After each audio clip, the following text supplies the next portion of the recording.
What's up? What's up? It's the Arthur Moats Experience with Deke. I'm Arthur Moats, and that's my main man, Deke. What's the word? Man, I'm over here trying to make sure that I haven't forgotten anything, man. I'm doing like 30 different things in my mind.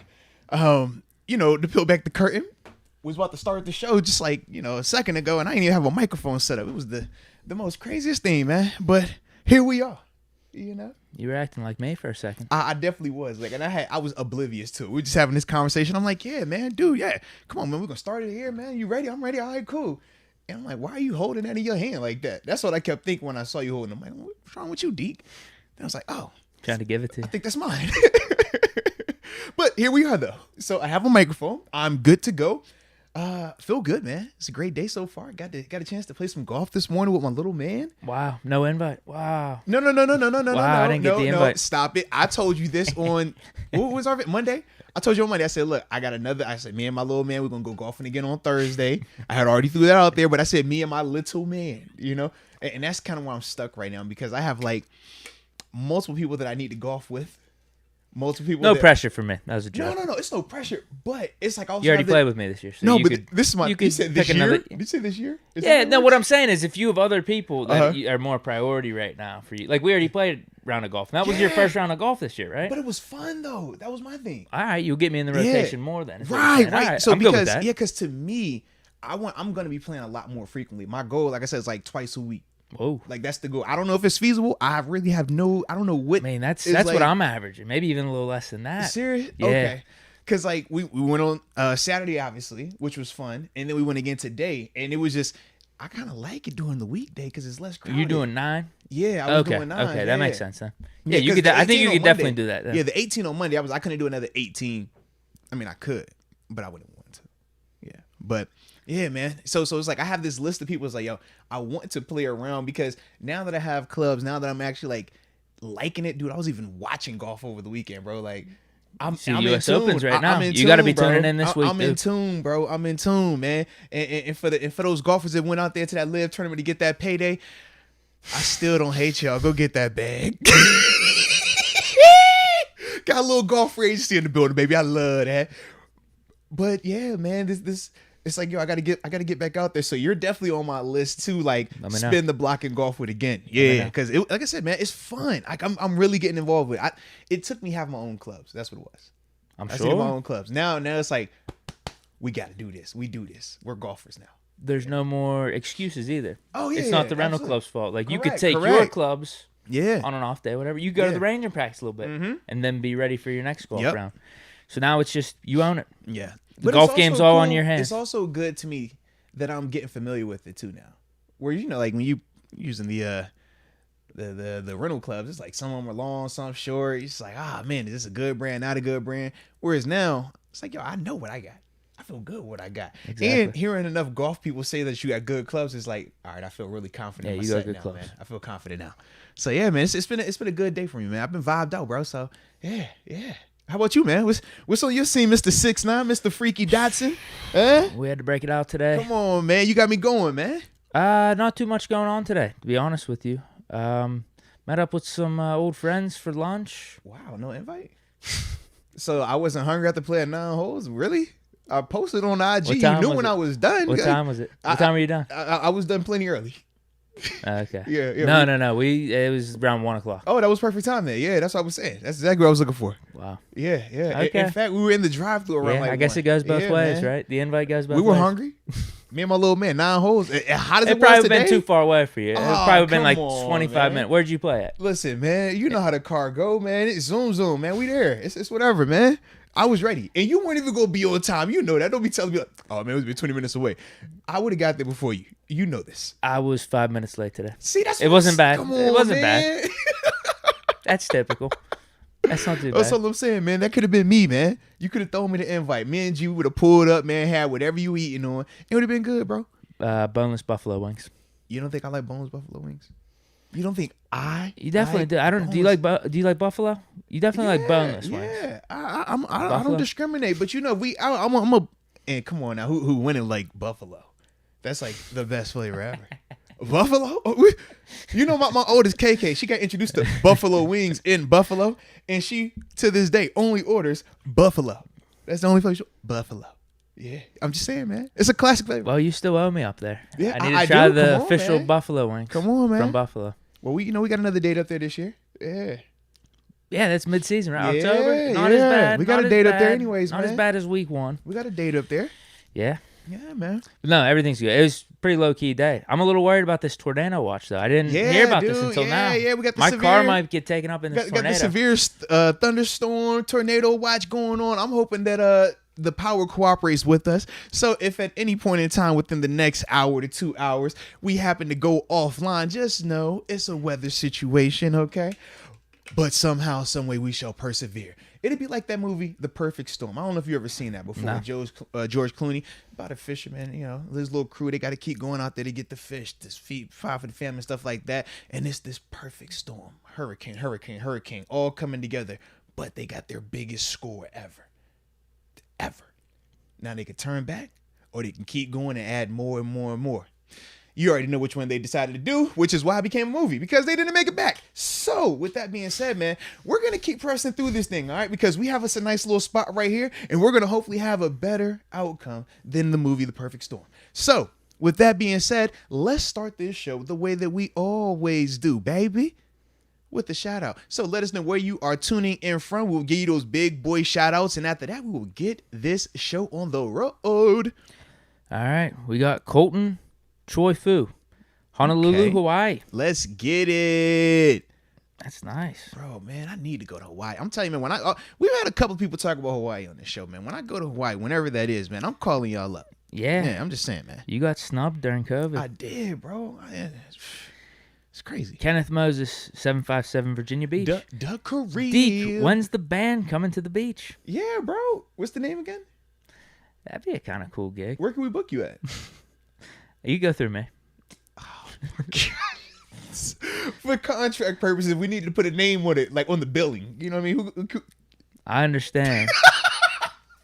If we can make the Virginia Beach gig happen, I'll let everyone know. All right. Until then, I'll let you know when I want to let these paths cross of my podcast life and my band life. My man say you can't be intertwined in these lives, man. They different.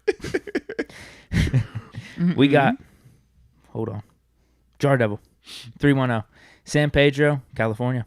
Let's get it. Zach Miller, we got to pray for him. He says, home with COVID. Ooh, All I got is my favorite podcast. Tuning in from Sarasota, Florida. Nah, man. Hoorah. We praying for you, baby. Stay strong out there, man. Stay strong.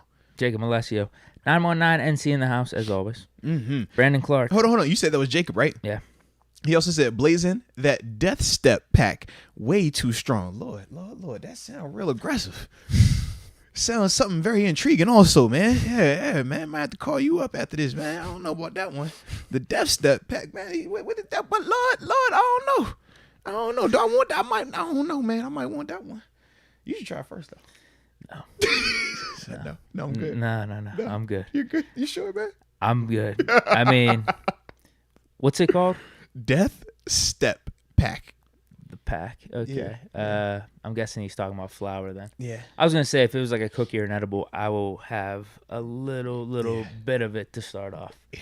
You can't take too much, or you might be conked out for a whole day on your couch. You will be lost in the sauce. It's been plenty of times the galaxy has taken me. Yes. And it does happen. Like, you just be sitting there on the couch like, bro. Can't move. Where'd the time go? Yeah. You ever felt paralyzed? No, facts, bro. Okay. Like, that's how I'm telling you after our golf round last year. I felt. Yo, you tell me that every time. I feel bad, but it's hilarious at the same time. Yeah, it was fun because I was it's good. Hilarious at the same time. Yeah. Yeah, but I've definitely had those moments. I call it like the outer body experience. Like, I felt like I've been floating over myself before. Whoa. Yeah, like I'm literally just like, bro, you are on one right now. Yeah, it's happened. It's definitely happened, man. Alex Papamichael, Boca Raton, Florida. Richard Arbizo, 310, Carson, California, at work, trying to get that bag, like my boy Minkah. Let's go, Minkah. Definitely secured the bag. We are definitely going to be talking about that. And we also have TG, Terence Garvin. He'll be joining us at 6 today to give his input on this as well, man. So, yeah. Definitely like that. Let me get a couple of these, and after that, man, we will start rolling because you know how we do, man. I feel like we be over here just vibed out. Next thing I know, 2 hours and we ain't even got to a topic yet, which is not an issue. It's just I'm worried about this weather, so I want to make sure we get off how we get off. And we got to get to this Minkah topic. Yes. We just do. It's on the top of everyone's minds right now. Absolutely, man. Absolutely. All right, so with that being said, man, I'm going to holler at Rodriguez, the 602, Phoenix, Arizona, and he says it's hot as your dangly twins out there. Absolutely. Make sure you're manscaping them, baby. Y'all know the promo code Moats. All right. And then we also have Roscoe Smokes, the 702 in Vegas, baby. Posted working hard or hardly. Now you're speaking to me, baby. And we can't forget about Jake Snowden, the 412 Shady Side. Alrighty. So let's hop into these supers and we'll get this thing rolling. Yeah. AJ Martinez, blessings to all. Try not to road rage. Some people are wacko. No, that's facts, man. Road rage is kind of crazy and it's kind of dangerous. Yes, be safe out there. Woosah, always breathe. You never know who you're flicking off. Ain't that the truth? Then you guys get up to a red light. You never know. Come on, bro. Come on, man. He also says, this is in an additional chat to kind of follow up on the story, says, just taking my pops to get some acupuncture done and we nearly got rear-ended and I got pissed. Fair enough. No, I can understand it though, man. Just make sure you breathe. Woosah. Official momentum. It's not a super chat without official momentum. Hey, you know what time it is, man. Says, what's good, guys? Happy Friday, Junior. Hey, he did label it Friday Junior. I do like that. Yes, that's his name, Friday Junior. Shout out. I love that name, by the way, for Thursdays. Also says, congrats to Minkah being the highest paid safety. GOAT. Yes, indeed. Get hashtag that my bag. Steelers stories. Hashtag Momentum Mondays. Hashtag be prepared. Here you go. He is. AJ Martinez says Najee becomes a member of the 3,000-yard club this year, receiving and rushing yards, if there is such a club. 1,500 I can't do ground. it. No, I can't do it. 1,500 receiving. I can't do it. Or 2,000 rushing, 1,000 receiving. I think that's more feasible than 1,515. Yeah, that's a lot. Like 2,100 rushing, 900 receiving. 900 receiving is a lot of receiving, bro. Bell did it that one year. You know what I mean? Yeah, but that's the most. I'm not saying it's happening. Yeah, this is one of the boldest calls I've seen. Bell didn't get 2K though. He didn't get 2 on the ground. No, he didn't. No. I don't think anyone's ever done this. Yeah, to get 2K on the ground. I think he's saying Najee's gonna be the first one. You're right, because Bell, he was probably 13, 14. Yeah, 13, 14. So combine that, it's an awesome season. It was between like 23. I thought he was at like 2,500. Okay. Yeah, it was like in that range. Because I remember we were all like, yo, this is crazy. But and it's still one of the best seasons probably for a running back of all time, whenever you combine the yards. Mm-hmm. And, he's still 500 short. Yeah. Nuts. Extra game, though. No, facts. Never know, man. Never know. Official momentum. He says, shout out to everyone in this chat. Prayers. Nah, facts, man. We appreciate all y'all always being here, man. Y'all are part of the fam. Y'all know this, man. Every time we see y'all names, we think of y'all. You know, I just randomly think about y'all, man. Shout out to Rod Dollar. He always be on my mind. Nice. This is like his name. I don't know. It is a dope like name. That, bro. Yeah. Let's go, UW. Minkah got his bag. Ball should be next. He definitely got to get that pay. That payola. EW. Just dropping in to pay respects. Back to work. Catch y'all on the replay. Go Warriors. Oh, Dub Nation. We closing it out tonight, ladies and gentlemen. We closing it out in Boston, baby. Dub Nation. We in the house. All right. But no, shout out to EW, hey, we man. both said Warriors in 6. Am I wrong? Yeah, we did. We did said that. Yeah, we definitely said that. Yeah. See if it happens. Russell Schwartz. 724 Hermitage checking in. Let's go. Sent you an updated picture of Preston. Oh, bro, I can't wait. Man, while you reading that, I'm about to, I'm supposed to be working, but I'm going to just go ahead and look real quick. Oh, here we go. All right, I'll hit you up with official momentum. Bruh. Congratulations, bro. Love him. Let's go, man. Look at the little man. Look beautiful, baby. Love it. Let's go. Nah, appreciate you again, Russell, man, for sending that pic right there, man. Glad little man doing well. Official momentum has some more things to say. Praying for everyone in here. Love that. Absolutely. Says Arthur Moats and Deke coming soon. Music. Hashtag be prepared. Says, hey, give TG a shout out from your boy. He wants a all right. official momentum shout out. All right. We're like, yo, T, I know we talking right now, but official momentum said was good. Maybe at the end, you know what I mean? We'll see, like, man. Bro, we always appreciate you coming on, doing the interviews. Yeah. Peace out from me, Deke, and official momentum. Steelers Nation on fire. Favorite Troy Polamalu moments? Oh, man, come on. Probably the Chargers pick where I don't know how it was physically possible. Scooped that thing from the ground. Whenever he dove, he was parallel to the ground. It was amazing. That or the pick six in the AFC Championship. AFC Championship one, that's me. Yeah. Either or.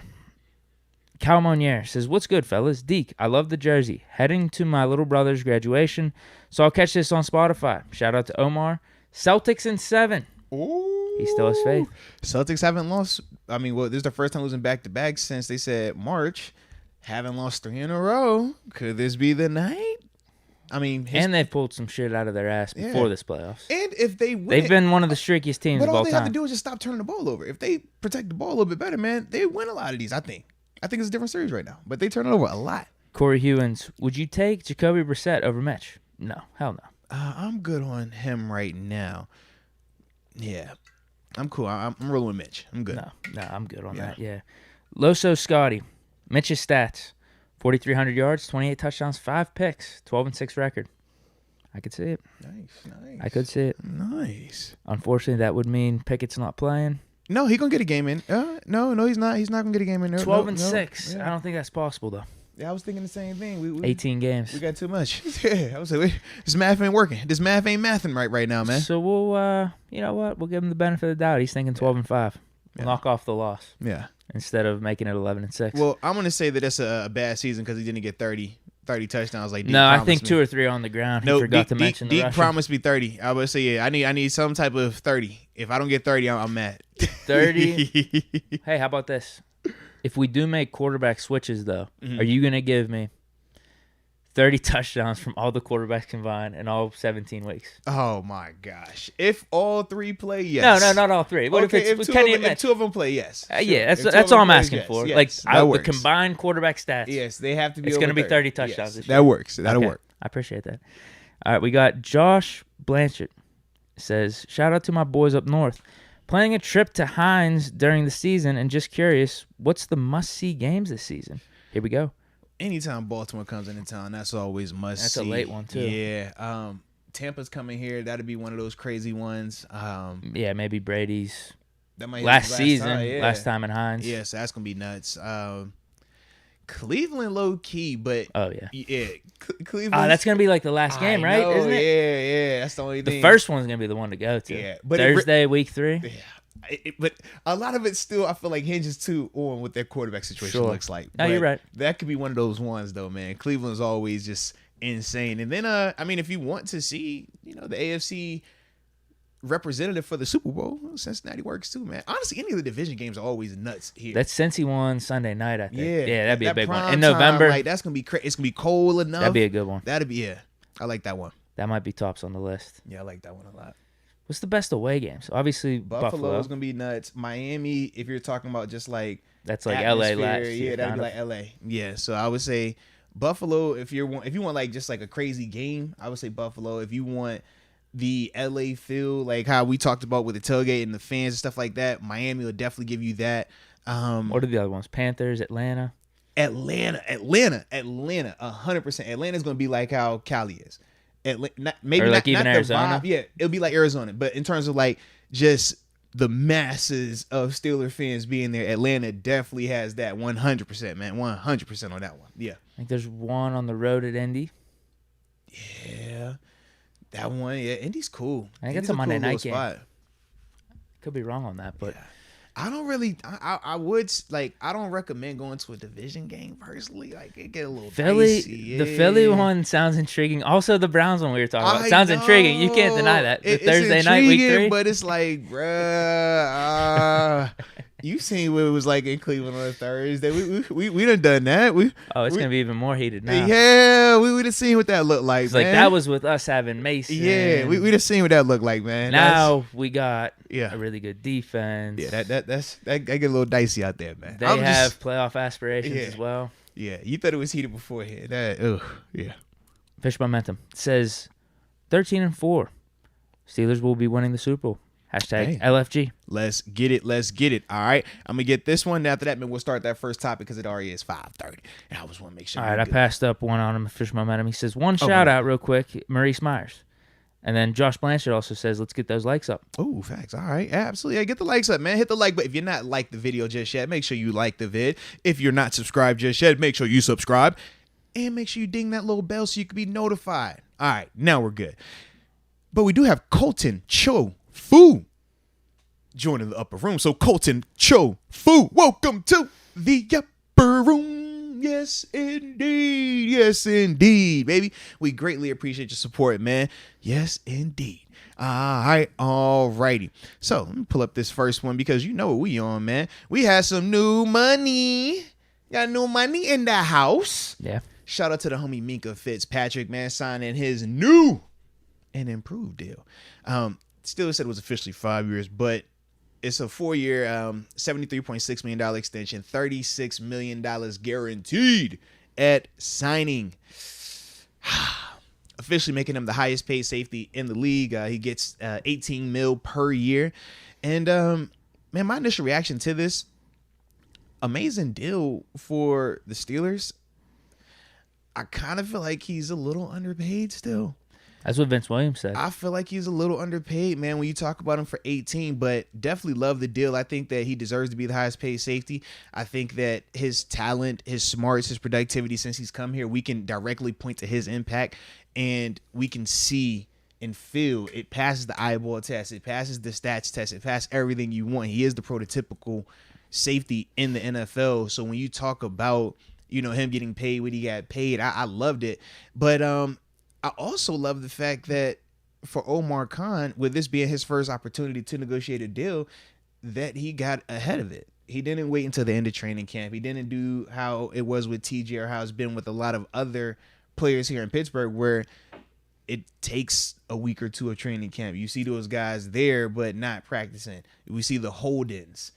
And it's like, man, why do we always have to wait that long? Or we wait till everybody else gets paid, market has been set, and now we're stuck dealing with the pieces. Very similar to what we're talking with Deontay Johnson, because now we're looking at the wide receiver market saying, dang, man, we don't think he's worth this much, but this is what the market has been set now too. So we don't have a choice in this, you know, so to speak. Whereas I think with the safety market, it hasn't been set just yet. You talk about Derwin James. He hasn't got his check just yet. Jesse Bates, he's on the tag, but he hasn't got paid just yet.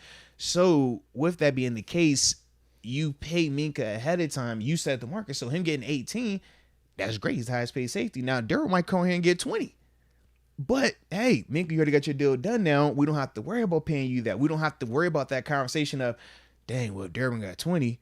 Well, shoot, Minkah's going 121 then, or Minkah's going 122. So it's like you kind of nick that in the bud by going ahead and taking care of him now on the front end. And that's why for me, man, I think, like I said, just across the board, it's a great deal. I think for Minkah, it's still a heck of a lot of money. I mean, you get 36 up front. That shows that they love you. That shows that they're committed to you on a big time level and they respect the heck out your play. Then the 18 per year, that's just that beauty part where it's like, you know what you're worth, but you also know what type of player you are. You're a force multiplier. And since he's been here, that's what he's been. And I think he's going to continue to be like that and continue to get better, man. So I love this deal, dude. Yeah. That's what I was saying yesterday. I think it's just dubs all around. Yeah. Omar Khan, 100% right. Mm-hmm. He got the deal done before any of the other safeties between Bates and Derwin James could up that up by, what, $3 or $4 million. And also, easily, I think it's just a nice move for him to get things started. Yeah. If you're going to make a signing Minkah Fitzpatrick to a long-term deal, long-term extension, that's a good little thing to put on your report card. That was the safest one, too. Because if you did Deontay, it's going to have, regardless of what the number is, whether it's 15, whether it's 18, whether it's 20, whether it's 22, he's going to have some type of negative backlash from it. Because there's going to be a certain faction that says, hey, you should not pay him that much money. But with Minkah, you don't really have to deal with that because it's Minkah. No, and I do think this is a little different from TJ's last year because my tune is a little bit different with this one. In both instances, we're paying these guys top dollar. Right. But with TJ's, the $30 million was the thing that was, it felt unprecedented. Because we said quarterback money. Yeah. It was. It's quarterback with Minkah, Jamal Adams deal, 17.5, Harrison Smith, 16. So you thought it was just going to be between that and 20. You said Jamal? You talking about the best in the 17.5. That one? The best in the nation? Oh, well, dude, how about this? I did a little look back on the Steelers-Dolphins trade. So we got Minkah and Kevin Dotson. We traded a first-round pick. Correct. And the two guys they drafted are basically no names. I can't even remember them. Yeah. So there's that. But then literally the offseason after that is whenever the Seahawks traded for Jamal Adams. And they traded two first-round picks. Yeah. And gave him that contract. So the Steelers are paying Minkah a little bit more than Jamal Adams, which probably should be way more whenever you compare their play. But still, Jamal Adams, he's not a terrible player. He's just overpaid at this point. But still, we got a dude that's in his prime. We don't think he's declining at any point. Fits perfect with our system for just like, what, $1 million more a year than Jamal Adams? That's crazy. And we only gave up first round, where Seattle gave up 2 first-rounders. Dude, that's a heck of a win right there, man. But that's OG Kevin Cole right there. Shout out to him. Salute him for that. But, yeah, man, I love this deal across the board, though, man. You keep, like you said, the best safety in the league, or if you want to say arguably the best safety, however you want to say it, but he's in that conversation. You keep him here. You lock him up for the next, 4 to 5 years. You keep this defense intact in terms of your big three, TJ Watt, Cam Hayward, and obviously Minkah. So with that, I mean, yeah, this is dope. I mean, now granted, this adds to, the payroll and stuff like that. Now we know that the defense is the highest paid defense in the league, and we'll talk about that in a second. But as a whole, man, I think that this is a guy that you wanted to take care of. You don't have a guy like Minkah going into his last season to play. Like, no. he it's certain guys, when you talk about like a Deontay, right, how we will say, hey, maybe you let Deontay play this final year out and then we see what happens. You do that with the Deontay. You can consider that with the Deontay because Deontay isn't a top 3 player at his position league-wide. Good, really, really good player, but just not top 3 at his position in the NFL. When you're talking about Minkah Fitzpatrick, that's like the TJ Watt conversation. That's kind of like when L. Bell in his conversation, AB when he was trying to get paid. Certain guys, it's like, nah, you don't put them in that position because they are worth the money. You pay them, you give them that check. I mean, we like to say you cut them the blank check, but we know in Pittsburgh we gonna have some parameters on ours. But it's like you pay those guys, and it was good to see them keep that same energy, especially with Omar because this was his first go around. We didn't know if he was gonna operate completely like Kevin Colbert. We see the similarities, but we also see the difference here. The similarity is, all right, they took care of the guys in-house. The difference is they ain't wait till the end of training camp. They didn't wait till it got to Latrobe. He took care of it now. So, to me, like I said, it's across the board, man. It's just it makes a lot of sense to do this. It's just, like I said, just a smart move. With us taking care of it now, what's interesting about that is, what was the initial offer the Steelers were given then? This feels like a deal in the Steelers' favor right now. That's what I'm trying to figure out, man. Maybe Minkah, because we talk about him potentially being a little bit underpaid or taking a hometown discount. Maybe that's what Minkah valued though a little bit. Yeah.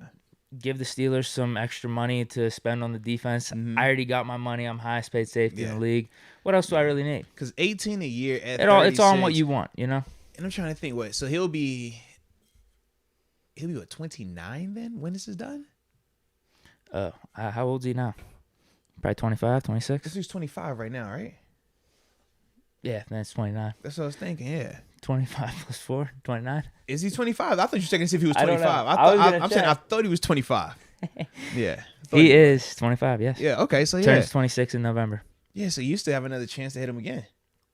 Oh, yeah. Bring him back on a little 2-3 year deal after that. Yeah. Mm-hmm.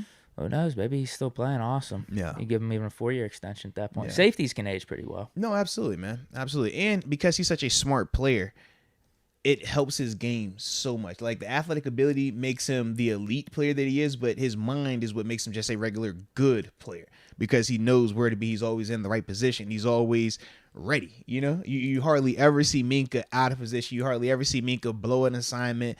That's just not him. So that part always will have him at a certain level, even when his athletic ability starts to decline because of how smart he is. Think almost like a Charles Woodson type. Because of how smart Charles was, he was able to just keep playing. Even when he was slowing down, just keep playing. So I think with him, he'll be in a similar conversation. Another good thing is I think everyone's pretty much in agreement this is a good move. Yeah. From Steeler Nation, right? Yeah. Because I couldn't even think of a negative. When I was looking, I'm like, okay, if I wanted to find a negative, what could it be? The only thing I can say is, okay, you keep paying the defense and keeping them together, but it's like we're not keeping the bad players together. We're paying the elite players. Like, if we were paying Alex Highsmith this $18 million right now, yeah, a red flag. Hey, chill out. Or even 10 right now. Hey, whoa, chill out. If this was a Devin Bush deal, if this was a Kello or Levi, sure. If this was Edmonds, yeah, you still act like that. We got him for $1.5 million, right? $2 million, something like that. That's just crazy. Man. I'm like, but man, when you get him for $1 million, you get Minkah for 18. I'm like, man, I can't find a negative with this. I really can't. And then I thought of Minkah's game, and I'm like, the biggest flaw that I've ever had with Minkah was when at times he wanted to be a tackler. He wanted to take good angles and hit. And that was 2 years ago. But we said last year, it was night and day. He was jacking people up. Absolutely. Last year, you could tell, no, this is a part of his game that he wanted to improve, and you could watch him and physically see it. You could feel it. It was just a different version. Unfortunately, it was on full display last year with guys running straight through our defensive line in front seven like nothing. Yeah, he should not. I don't ever want Minkah to have 120 tackles again, 120-plus tackles again. I'm good on that, bro. But what I'm glad about is no one within Steeler Nation that's talking about this move is really paying attention to PFF's shitty rankings or Madden's shitty ratings. Because I'm telling you, dude, they have Minkah like ranked outside the top 10. Bro, you better stop lying to me. Don't do that. Why you always lying? Why you always want to do that? You come in here, you bring this PFF nonsense, and you be lying to me, making me get all upset. I'm just I don't want to be upset. It's a good thing. Steeler fans know football. Listen, I was outside. I was getting some tranquility. I was getting some equanimity in this thing. And now you want to come here and holler about some PFF? Man, I'm about to PFD's. I'm just telling you, dude, it's crazy. And a lot of people will go off what they think the proper safety ratings are or how they grade this player or that. Some people go off that completely because they had Minkah rated pretty bad last year. But if you watch the games, I thought he played unreal. I thought he deserved another All-Pro. He just didn't have the picks like the first 2 years. Yeah. But he still had, 4 turnovers he forced last year, if I remember correctly, right? Probably. I mean, he was flying all over the place. That's what I'm saying. Like, Minkah, to me, man, Minkah put together an awesome season last year. He just didn't have the and our 5 defense picks. Sucked, too. That didn't help. Yeah. Just defense as a whole sucked. Yeah. Well, he was out there, I mean, like you said. He was playing big linebacker. That's what he was. Hey. He was. That sucks. I'm trying to think if I got anything else for this one. Yeah. No, it's just a good move. I'm happy we don't have to deal with what we had to last year with T.J. Watt, the hold in. It became more and more of a story. Deal's done right now. We don't have to worry about Minkah holding in, even though there was some reports about that. Yeah. But I think that was just going to be expected, right? Unfortunately, the story would just build more and more as we got closer to week 1 if a deal wasn't signed. Yeah. But, yeah, deal's done, and we're good to go, I think. All right, so who gets paid next, Boz or Deontay? This is Boz's last year. Yeah, if I remember correctly. Is this typical procedure for kickers? Do we do this? We've been doing it with Boz, yes. Just Boz? Yeah. Before his last year? Yeah, and we did Sweesh as well. Sean Sweeshman, he was another one who had one. Yeah. Give him an extension? That sounds like it'll be the simplest, no? So just get it done. What is his market, though? Is he? I mean, how do you view Boz? Is he number 2? Is he number 3? Is he number 1? I don't think he's number 1, but we got the debate of 2 versus 3, right? In the AFC or NFL? I'm saying NFL. Who are you talking about? Well, yeah, you put Tucker 1. That's Tucker is 1, but how you feel about the homie and Cincy? One-hit wonder. It was cute. It was a cute little run. I feel that way about the whole Bengals team, though, too. I thought it was a cute run. They're going to be fine. They're good, but do it more than just 1 year. Okay. Boz has done that. The only thing that we could say negative about Boz is that 2018, really. Yeah, that was it. He's been clutch as hell. All right, let me check the market. Let me see what he's getting paid. Yeah. All right, his spot rack. Because he's the one I'm thinking. I'm like, yeah. 4 a year was his last deal. Yeah. 4 for 16. Justin Tucker. Is Boz gonna be that guy? Does he want to set the record? What's Boz like? You know him. All right, Tucker's 4 for 20. So that's probably it. Yeah. We're good. It's gonna be 4 or 5 million. Just get Boz done then. Get him done. Just give us 4 to 5. Yeah, just get him done. All right. Although that makes me think, let's maybe work on Deontay, make him feel good, make him a priority. Okay. Whereas with Boz, if we already know it's 4 or 5, something like that, we'll get it done at some point. Maybe you hold off on that. Either or, I'm fine with paying both. Now, with how the wide receiver market's gone crazy, we got to be, and it's continuing to go crazy. We got to be in the teens with Deontay. It's continuing to go crazy, and it's going like bare minimum 18ish. We can't go 20 plus just because we drafted Austin and Pickens. But 20 is if you tag them, right? We might just have to let them go. We might. No tag? Can we afford it? I don't know if we're going to be able to afford it next year. Because our salary we're gonna get a lot more salary cap space next year because of the dead hits that we got right now, and that's like 19 or 20. That's like Ben's contract, Juju. Is it Banner? Yeah, there's like a couple other players we just have dead hits right now for like 20 million. So those are gonna be off the books. So we'll get an extra 20. We don't gotta pay a quarterback next year technically, unless Trubisky goes off and he's like, I want to renegotiate a contract. So I guess you could do the tag next year. You could figure it out, unless we want. But Devin Bush. But we got a Devin Bush contract out there. Bro. Stop it. But how you feel? That's my thing though. I was thinking about that because I'm like, I want him in the teens, but why would you sign for anything less than 20 when you know the tag guarantees you're 20? Guarantees you're 20. And if they let you walk, you know you're gonna hit even more in the open market. Right. You probably get 25 in the open market just because it's the open market. Right. So let me play out this scenario for you though. This is why I'm now leaning. I don't know if you pay him now. Maybe because it's more serious. Yeah. After Minkah got his deal done, it's real now. He's next to the docket, right? Exactly. He's like loading. Can you see this scenario playing out? Pickens looks awesome. Austin, looks like he's gonna be a perfect role. That ain't hard. That ain't hard to imagine. And then you already paid Deontay 20 plus heading into here. And you're like, wow, we could be allocating that 20. We already got 2 stud rookie receivers. That would suck. That would definitely suck. Claypool still a year away. That would suck. We could put that 20 towards whatever on defense again or something on the offensive line. That's my thing. And then you could just draft another receiver in the second round or something. Dang, you bring us a good point right there though. Yeah. Because that would suck, but you're taking a risk either way though. Because if you don't pay Deontay, and say Pickens and Austin struggle, or they are just okay their rookie year, but not enough where we feel confident that, hey, we're ready to move forward. And you just tag them though, right? But now you got a whole ordeal with that. But at least you have his rights, and maybe you could trade him like Devontae Adams. True. Like the Packers did with Devontae. Yeah. I think that might be the play now. Because essentially that is what the Packers did, though. They did a sign and trade for Devontae. It was like, we're going to sign you to the franchise tag and then just trade you over here and let them give you the deal. Yeah. Yeah. That might be the play, unfortunately. It's the wide receiver market, bro. And this is the other thing. I want Deontay around. I want to keep him for this year, next year, whatever. Other issue, though? This is my other issue. I think Minkah's a better player than Deontay. Yeah. It's going to make me feel some type of way if Deontay is getting 20 and Minkah's getting 18 because I feel like Minkah should be getting more because he's the better player. Right. Like, I don't think that those two players are close when we're talking about, like, what their impact is and just in terms of how good they are league-wide. It's like we said with Minkah, it's like, bro, you are arguably the best player at your position in the NFL. Deontay, you're not. Like, we're debating, are you top 10? Where are you? Are you top 15? Like, where do you mix versus the elite tier? But it's just crazy to think that he could, or he will, he will be getting more money than Minkah Fitzpatrick, man. Mm-hmm. Yeah, that's nuts, man.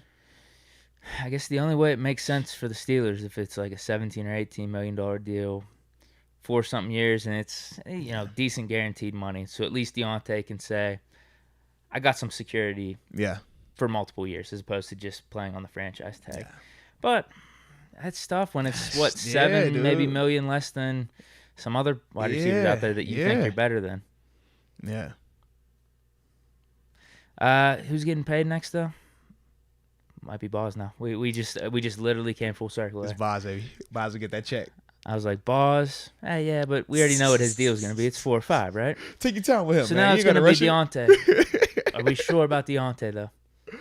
No, it's Boz. No, it's definitely Boz then, man. It's definitely Boz. Yep, that's how we do it. Yeah, I think that's it. Yeah. I don't know if Deontay gets paid this offseason. More I'm thinking about it now. Yeah, I don't think they will, man. Or maybe he should have played hardball. Because would we not be talking about if Deontay wasn't here? We'd be saying we need Deontay because we don't know what Pickens or Austin are going to do. Come on, man. But when you have a year go by, and if you see Pickens and Austin do well, it's like fantasy football trades. Stock up, stock down. Yeah. If Pickens and Austin do well, that's stock down for Deontay, at least for the Steelers. Yeah. Wow. Yeah, see? Played nice, man. Now we got a predicament here. Who knows? You still felt like it was a smart thing to do, though, right? I do. Because for him, he's going to want to play. He needs to play. And it's easier to grow and get a deal done this way than it is to take the hardball approach and the deal not get done, and now you still are forced to come back in here. That's a tough pill to swallow. Yeah. I've seen some dudes swallow it and it's like, it's not a good look. It's that bitter beer face. You don't want that face. But yeah. maybe, just maybe, because we have some cap space this year, we could front load his contract. Yeah, I mean, you got so an option with that, or after big a year, signing bonus. After like 2 years, maybe his cap hit goes down somehow. I don't know how you could do it, but maybe that's what you do. Yeah, big signing bonus and pay him up front. Yeah, because we're gonna have. We'll have cash. I even heard with this Minkah deal that we gained like $3 million on it. Yeah, so that's like $20 million right there. I mean, we got to see what we're gonna do with offensive line depth if we want to address that, or anyone on the defensive line first. But if we still have something left, maybe that's how you do it. Yeah, I'm with you. I had to laugh, man, when I was talking about seeing the people have to, come back, and I was referring to swallowing their pride, having the bitter beer face. Of course, the chat, y'all are out of control. So they started laughing about that a little bit. So forgive me, just caught me off guard. Yeah. So you want me to read these chats? We got 8 minutes till TG. Well, I was trying to think, man. I did want to talk a little bit about the expectations for the defense, though. Sure. But I don't want to do this. I want to talk about on the front end, then TG. Yeah, we could save the super chats for the end. That's what I was thinking for right now. Yeah, let's get them on the front end. Yeah, let's do this on the front end, just to be safe. I'm fine with it. Yeah, just to be safe. So we were gonna talk with TG about that anyway. Yes, absolutely. So we'll get ours we'll off. Have some context. Yeah. Yeah. All right, but as I mentioned earlier when we were talking about with Minkah's new deal, this does make the Steelers have the highest paid defense in the league. Now, we know how the team finished last year statistically was not the best. We know against the run, we were absolutely the opposite of being the best, literally. And with that being the case now, healthier, but we're still without to it. Obviously, we keep a lot of the pieces together from last year's defense if we're being... Couple additions, too. Yeah, a couple additions, but a lot of the core group is still there. So, with that being the case, just wanted to say, what do we expect from this defense now? Has our expectations changed now because of them being the highest paid defense in the league? Nah, nothing's changed to me. Because did that change once we signed Minkah? It did, yes. Where we were probably one of the top 3 or 4 highest paid before we signed Minkah then, correct? I wouldn't know off the top of my head, no. I'd assume. We were probably in the top 5. We were in the conversation, though. You Absolutely. You had to be in the conversation. You have to be. This contract couldn't be the one that just put us automatically in the top 3. We were probably floating around unless there. this was a $100 million deal that we didn't know about. Yeah. Yeah. Were there any hidden years in this deal? No, my expectation has not changed. Maybe after we made some of these signings earlier in the offseason, whenever we're talking about Miles Jack and Levi Wallace and whatnot, getting healthier. But ever since then, I've truly believed we should be a top 5 defense. Yeah. That's the basis. That's the median, I'd say. Or median, I don't even know my terms. Is median or the middle, whatever. That's middle of the road. Yeah. Low end, top 10. High end, best defense in the league. Yeah. Those are my expectations. They should be able to do that, even without to it. Yeah. Now, make another signing, or one of these dudes, Loudermilk, Liao, Wormley. There's going to be something going on good with this defensive line. Aluwalu being back, we're going to be able to make up for it. Well, the thing that's funny to me is this, man. I don't look at it as like I don't have 3 options, but to me, my expectation is they need to be one of the top 5 defenses in the NFL, like that upper echelon. Not the best, because we know, man, it's tough to be the best defense. Like, yeah, that's just hard. And you could probably argue that between like 3 or 4 teams anyway. Well, and it depends on what you're grading it on as well, man. Are you talking about total points, total yardage, against the run, against the pad, like all that, was it point differential and all that stuff, who leads in turnovers? Like, it's a lot of ways that we could do it, but as a whole, like, you need to be in that conversation of top 5, whether we're talking eyeball test, statistics, run, however we look at it, like, that is how you need to be viewed. So we do share similar sentiments, but my question is, with the defense, as I said earlier, we bring back a lot of the pieces from last year. Why do we feel that's attainable? Because last year we weren't in that conversation. Well, we're going to give Akello a full year at cornerback, and we saw what he did those last 6 games. Right. I'm excited about that. Levi Wallace, I think, is a really solid cornerback, so I think he'll be an upgrade on the outside to Sutton. Now, Sutton plays the slot, his more natural position, and we got filler guys, Trey Norwood, Arthur Millette, whoever, to throw in there as well. Shout out to Arthur Millette. That's my Arthur buddy, bro. Yeah. I got to see him, man. I forgot to tell you that, man. Yeah. Did you? Yeah. We were doing. I was doing one of my radio. Something? Bro, he ran up on me because I had never seen him in person. He tuning in? I don't know. I'm gonna just say he is. I don't know though. But I was down there when OTA's minicamp was going on. It was like the first day, so I'm about to interview Cam Sutton, and they're walking off the field, and I hear somebody yelling, "Hey yo, hey yo!" So I'm like, "Yo, who is this dude? Got the chain on?" I'm like, "I've never seen this dude, but he's new. I know he's new." I'm like, "I don't know who he is though."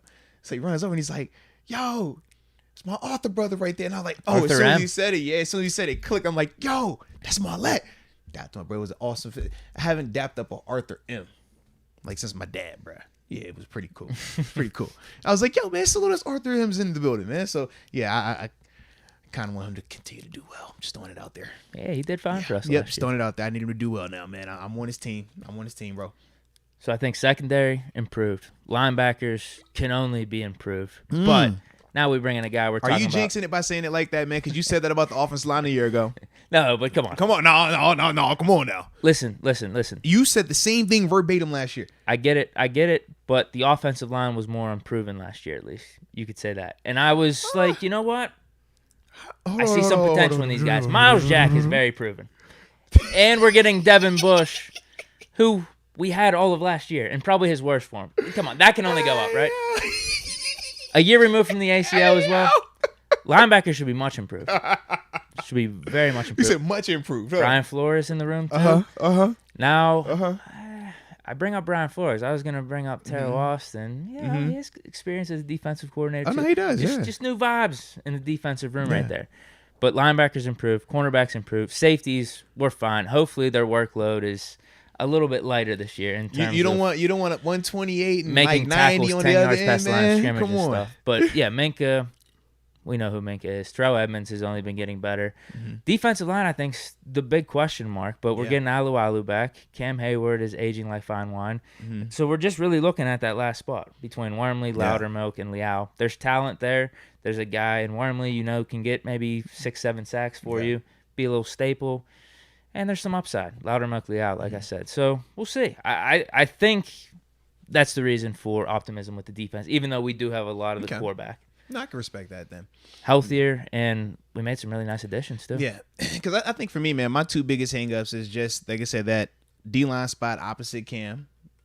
Who emerges, who's the consistent player, or are we using a rotation and all three of these guys are consistently doing their part? Whatever method we take, that has to work out, man. And then just that corners, we know they could be cornerback 2.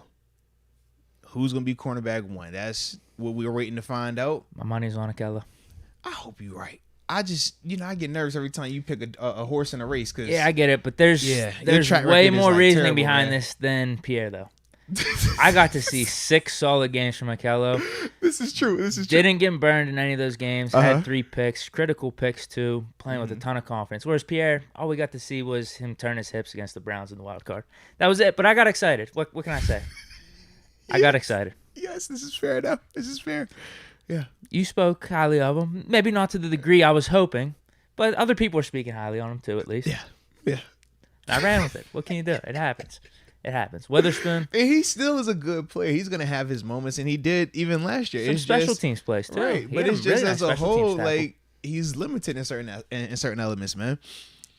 But he could be a nice guy for us to throw in dime packages, maybe. But I guess I love our depth. I think that we have a ton of depth. I think we have a ton of versatility at corner. I just don't know if we have a head to this snake that we have right now. Because Akello and Levi, if we had a proven already cornerback 1, then we're sitting here like, oh, man, who you want? It's whatever. Like, line them up. We don't care. Cam Sutton's the 4th. Oh, man, we feeling great. James Pierre is number 5. Oh, shoot, man. Like, we nice with this thing.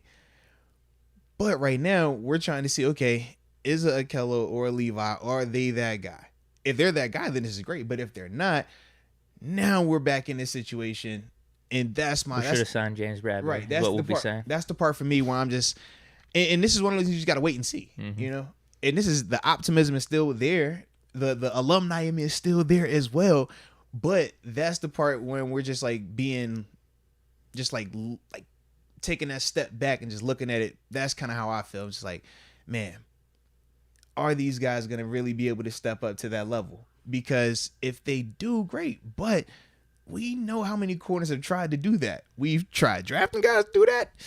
We know, this is not an easy task. And we also know in the AFC, we got talent, a lot of talent at receiver. What's good, though, is both those guys are from the outside. Very true. Very true. It worked last time we rushed away from the outside, huh? Exactly. Yeah. Don't draft them. Just pay them. Steven Nelson and Joe Hayden. Yeah. Two really good guys that we brought in recently. Yeah. Levi Wallace and Keller Witherspoon. I would agree. Two guys from the outside. I would agree. That's hopefully we got those vibes again. So you're going to call TG here? Yes, indeed. Yes, indeed. I'll maybe read a couple chats to you kill some time. That? I was over here like, let me get my phone up, man. I'll be zoning out every once in a while. All right. So we got...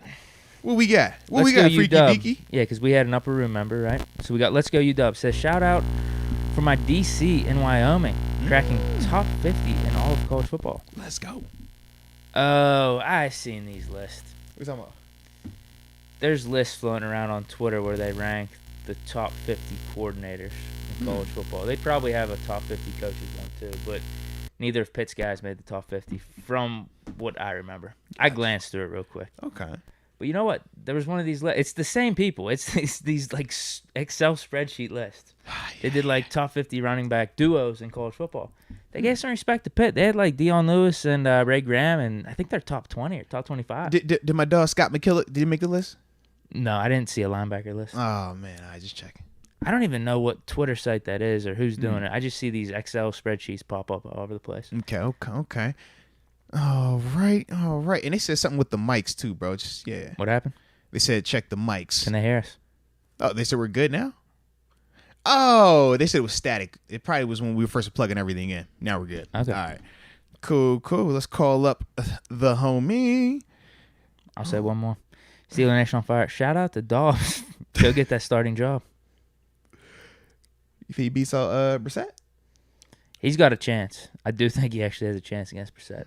I've never been a big Brissett guy. I remember they were doing some mock free agency things. Yeah, this was ESPN. They had Brissett coming to the Steelers, and I was drafting Howe. I was about to lose my mind. If that happened, I would have lost it. We got Trubisky and Pickett. Not the worst. Hey, man, we'll be all right. Not the worst. All right, let's see what TG up to, man. He better answer the phone, too. TG, what's poppin'? Let's see, man.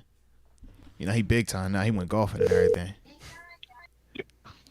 Hello. Yeah. Hello? Can you hear me? Yeah, I can hear you. All right, ladies and gentlemen, boys and girls. We are joined by the one and only Pittsburgh Steelers alumni, West Virginia Mountaineer, go Ears, and my locker mate, Terrence Garvin. TG, man, how we living, baby?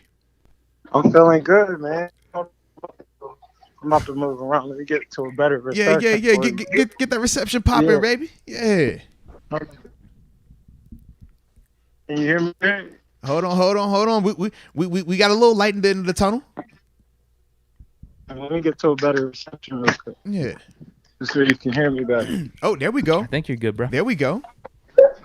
Can you hear me now? Oh, yeah, there it is. So how my dog doing, man? What's the word?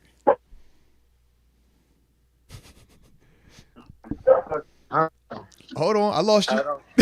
You in the middle of this tornado. Hold on. I'm good now. You can hear me? All right, now we can hear you. we thought the weather was getting you over there or something, man. Hey, it's a rainy day. Ice. One of them grind days, Yes, How indeed. You feel, though? Hey, man, I'm feeling good, man. I went out, played me some more golf today. Me and you got to get it in on Monday. Shout out to the homie pulling up to the golf event, man. You had a chance to meet. Had a chance to meet Deke too, man. That was cool to see my Pitt and my WVU guys link up like that, man. That was an awesome vibe right there. What a time to be alive! Yes, indeed. We got a nice little wager on the way.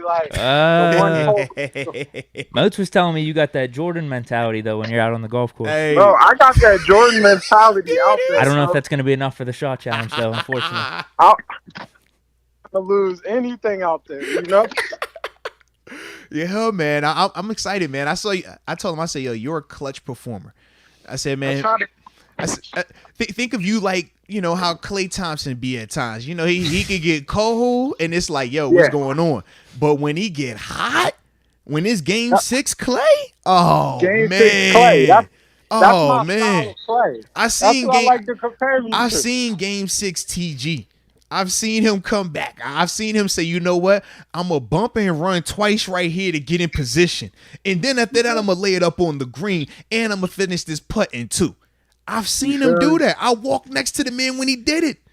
All the odds stacked against him. I was like, whoo. That just sounded like 4 shots right there. Hey, bro, all I'm saying is, man, my man, hey, he had that look. I was like, yo, he for real.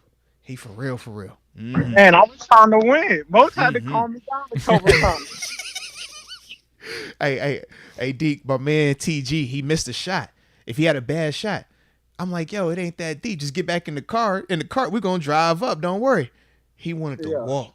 He would just walk. He's like, no, I'm good. I'm going to just walk, bro. Oh, yeah, that's a thing. Anytime I took a bad shot, I'm going to get my own. Yeah, like, there's nothing to talk about. Yeah, I don't deserve the ride. I'm walking. I'm just going to walk. I know that feeling. You know that feeling? You know how that is? Oh, yeah. No, that's a thing. That's 100% a thing. There's no doubt about it. So, that's the competitor. That's exactly. The competitor. You got to walk it off. Yeah, that was funny. Now, it was funny because, like, playing and watching TG, I'm like the exact opposite on the golf course. He's over here fired up. I can see his face. Like, I'm like, yo, you got to breathe, bro. You got to relax. Yeah. And he's over here looking at me like, yo, you ain't tripping on that. Like, that wasn't a good shot right there. But I'm like, I don't care, man. It's just a shot, bro. Like, I'm not a professional. Nah, man, you are a professional. And you always a professional. I'm like, no, this is golf. All right, tell me what you think. To all the people out there, tell me what you think. In the chat, they can hear you. The chat got you. Yeah. Hey, look. So Oh, man, hold on, man. Hold on. Go back. Oh, you have went out for a second. Can you hear me? Yeah, I can hear you now. You can hear me? Yeah. Every time I get to the green, I get close. They would hit me with you're close to no. I'm like, my shot go in. You feel me? So when it's club length. You say gimme, right? When it's club length, it's gimme. And that's what you've taught like, me everywhere I've golfed. No He's better than us. I mean, this is unreal. He said, I want to see it go in every time. You take a gimme when you can get it. That's what I was saying. But, I mean, it's a gimme. Major respect for TG for doing that, though. Yeah, I'm like, I want to see my shot. I want to see my shot go in. You know? Like, I understand I might be close enough, but this ain't close enough for me. You feel me? You're better than 99% of the golfers out there. Hey, yo, he was so mad about it, too. He started to think about it. He was like, yo, y'all trying to trick me. See, if y'all never let me see my putt go in, then how do I know if I can even make a putt? We like, bro. How do I know if I can make a putt? Man, you think about it too much, man. Come on, man. Just take the gimme, and we just go move on, man. Did he miss any of those? Yes, he missed some of those. That's why you take the gimme. But he's right. In terms of, like, practicing, so if, like, you have a competitive match coming up. Yeah. And sometimes people are stickler for gimmies. You just want to make sure you can putt those in pressure situations. You want practice. Okay. I get what he's saying. Fair enough then, man. Right. So talk to me. What's the word? Hey, man, so look, man, you already know, man, we had a safety for the Pittsburgh Steelers. Just secure the bag.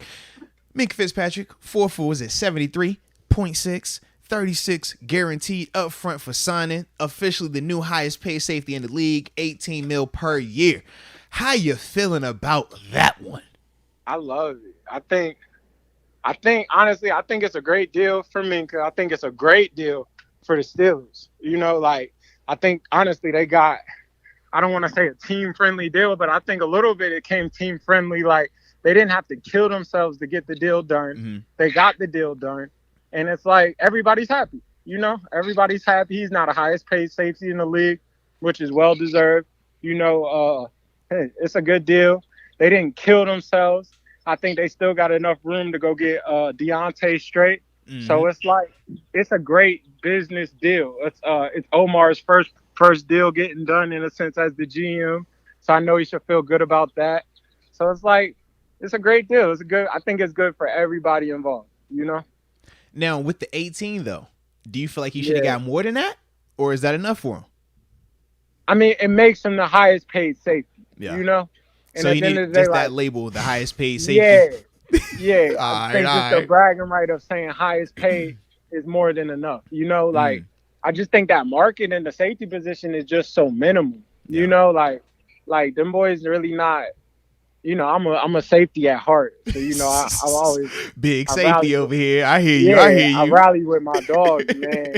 I see like a D lineman, a premier D lineman get 40 a year or 36 a year. Yeah. Like I see even a premier linebacker getting what 15, 16. You know what I mean? Like I think Bobby over there getting like 20, 21. Bro, think about a Deontay could get 18. He can get 20 as a receiver. Yeah. And that's not being rude, but that's as like the 7th or 8th best receiver. Yeah. Like we're not saying the number 1 or number 2. I think Tyreek's getting 50, 60 a year or 40 a year. Yeah, he gets 30. Ridiculous. Something ridiculous. I wish it was. Yeah, like so 50. You know what I mean? To say like you get Minkah at 17 a year. Yeah. I think that's a great play for everybody involved. Like I just think that's what you're looking for. Like that's a steal, that's a win. And not only it's a steal, it's a win. Everybody's happy. You get the label of saying you are the best receiver in the league. Yeah. I mean best safety in the league. Yeah. Yeah, you are the highest paid safety right now in the league. It doesn't matter what happens tomorrow. It doesn't it doesn't matter what happens with like maybe at least you got to say you did it. At least you got to say you had it, man. I hear you. You know what I mean? Like it's a time where you are the highest paid safety in the league, So are you paying Deontay? What would be the max number you'd pay him? I would pay him. I would pay him. I don't know that mark, if that makes sense. Like I don't know what. I think he's in the range of because what we say Tyreek's getting 36 a year. Yeah, he's getting 30. Was it Christian Kirk was the one that we were comping him to, and Kirk is getting like 20. Devontae Adams is getting 28, I don't think you 29. can put. Yeah, I comp him to like a Christian Kirk, maybe a little bit more than Christian Kirk. Yeah, he can't go up there he's with the one. But Christian Kirk was the one that we thought messed up the market because he set the market crazy. Yeah, that deal that he got. Deke pulling it up real quick. Hold on. He's got 18 a year. Yeah. So it's Hill 18. At 30, Devontae Adams 28, DeAndre Hopkins 27, Cooper Kupp 26, AJ Brown 25, Diggs at 24, and then Shout you got out to Diggs. Kind of the tier 2 starts to happen here with DJ Moore at 20, Keenan Allen at 20, Mike Williams at 20, Amari Cooper at 20, and then Kirk's at 18. Yeah, so where do you put Deontay in that conversation then? 18 to 20, right? Hunter Renfrow just signed for 15. Yeah. Allen Robinson just signed for 15 as well. I put Devontae in that. I put him around that 18, 17, 18, around that range. I think if you give him 19, that's not bad, But I think anywhere 17 to 19 is okay. You're not touching 20 though? Because that's the franchise tag if you don't pay him this year and you decide that, hey, man, we want to keep you around for at least one more year. The tag starts at 20 because of was it Cooper Kupp? He just signed, when he signed his deal, that set the franchise tag where it's going to be 20 mil per year or 20 mil for that year now. I mean, I guess you can give him 20 and not feel bad about that. Yeah. Because I'm saying as a player, right? Think about this. If you can get tagged and get 20, why would you sign your deal for anything less than that, knowing that, hey, they're going to have to tag me or let me walk, and if I hit the open market, I'm going to hit even more anyways. That's why I just don't think that he's going to take anything less than that 20 right now. Right. I feel that, and I'm sure that's a strategic conversation that's being had. Yeah. It's hard to. I mean, it's nothing like a long-term deal, And I know everything is year to year. We live put that ring on it, man. Yeah, we live of the day of year to year. In all reality, even if you outplay your contract, these boys is asking for more the next year. If you underplay your contract, the team might ask you for a little bit less the next year. Mm-hmm. So it's definitely year to year. But at the same token, it's just that guaranteed money or something. It's nothing like that security. It's nothing like, like even if I do have a bad year, next year can be a better year. If I get hurt, I still got my money. Yeah, that's real. If I get hurt, I still got a building to come to. That's real. You know what I mean? I guess the interesting thing, and we were talking about this a little bit, is how bad would you feel if you're the Steelers if you pay Deontay, let's say the 18, 19, 20 multi-year deal, but then you see Pickens really emerge this rookie season, and you could also see Calvin Austin the other rookie receiver we drafted being a really good slot player and someone that you think will have a significant role going forward. It's just like, oh, wow, couldn't we have just put that 2018? Different body type, different receiver type. Deontay is your, I don't mean to be rude, but Deontay's your 8. You know, Deontay's your, I'll catch a slant and take it 60. Deontay's your, I'll catch a dig, make somebody miss, and get another 10, 15 yards. Deontay's he's your playmaker. While Calvin's going to be more your slot type, more like your, shout out my Tavon Austins of the world, but more like, salute.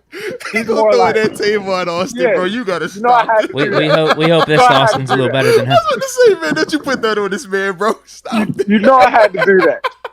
He's more like that type. He's more like I'm gonna get that clutch third down or that 2nd and 6. I'm gonna come win this real quick. You know, like Cole Beasley type, Tavon type. He's more that type. Like that's his role.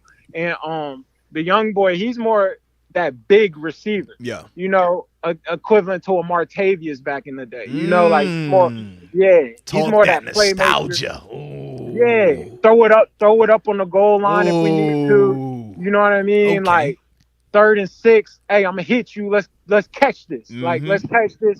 You might not get no more, but you a big frame, you a big target. Just big body boxing mouth, turn around, go get it. Yeah, one of them. Be more like that type. So it's like it's a complete different personality type when we say, you know, Deontay to those. So it's like I don't think you can kick yourself for saying paying him. I don't think it's no negative in paying him. And also I feel like if you pay him, you kind of buy yourself time for these young boys to grow up, you know? Because if you don't pay him, somebody's going to get paid in that receiver room, you know? Yeah. And next up, who is what? Claypool. So it's like, to me, if you pay this, you allow yourself a chance to Claypool, let's see what you're going to be, or let's see if who you're going to be, or how you're going to act, or if you're going to be this leader that you say you're going to be, or just the whole in general. It puts the pressure now over there. Well, if you're deciding between those two guys right now, because essentially that's what you would be doing, who would you pick? Would you go with a Deontay over? Okay. Deontay. No shots on Claypool. Claypool's a good receiver. I just think you have another one in this rookie that you just drafted, and similar body type, similar catch radius, similar catch frame. They look at Claypool like the go-get-it guy. Like, he gets a lot of the deep balls, the jump balls. He gets a lot of those 3rd and 6 big hitches. You know what I mean? Those digs, you know, those 10 and ins. He gets those big boy routes. While Deontay gets more like the slants, you know, bubble screens. Get him the ball early by the line of scrimmage, let him work. Yeah. Almost like your punt returner. No, you know, your punt returner on field. Yeah. So he gets more like those type plays. So I think you got another one of those coming, you know. So I think you go with him, honestly, personally. That's my opinion. I like it. Well, going back to this the defense too, man. So with this deal with Minkah, it officially makes the Steelers have the highest paid defense in the NFL.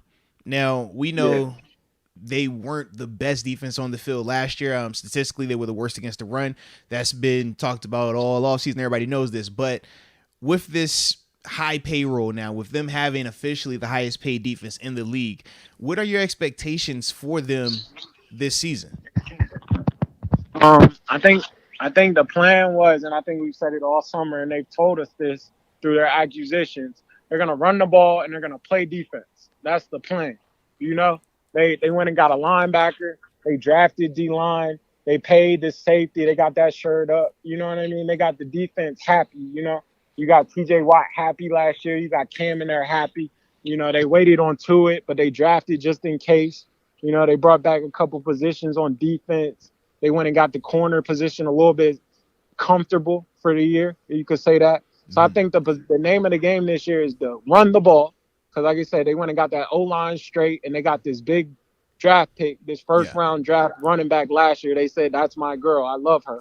They told us that last year. They told us that. Oh, she beautiful. Oh, yeah, that's the one. She beautiful. I'm building this house for her. So it's like they're planning on running the ball, and then they put all this money in the defense, and they're trying to play defense. They even went and brought in a Brian Flores to bring in more attitude to the defense. Let's go. So the name of the game is they're trying to run the ball and play defense.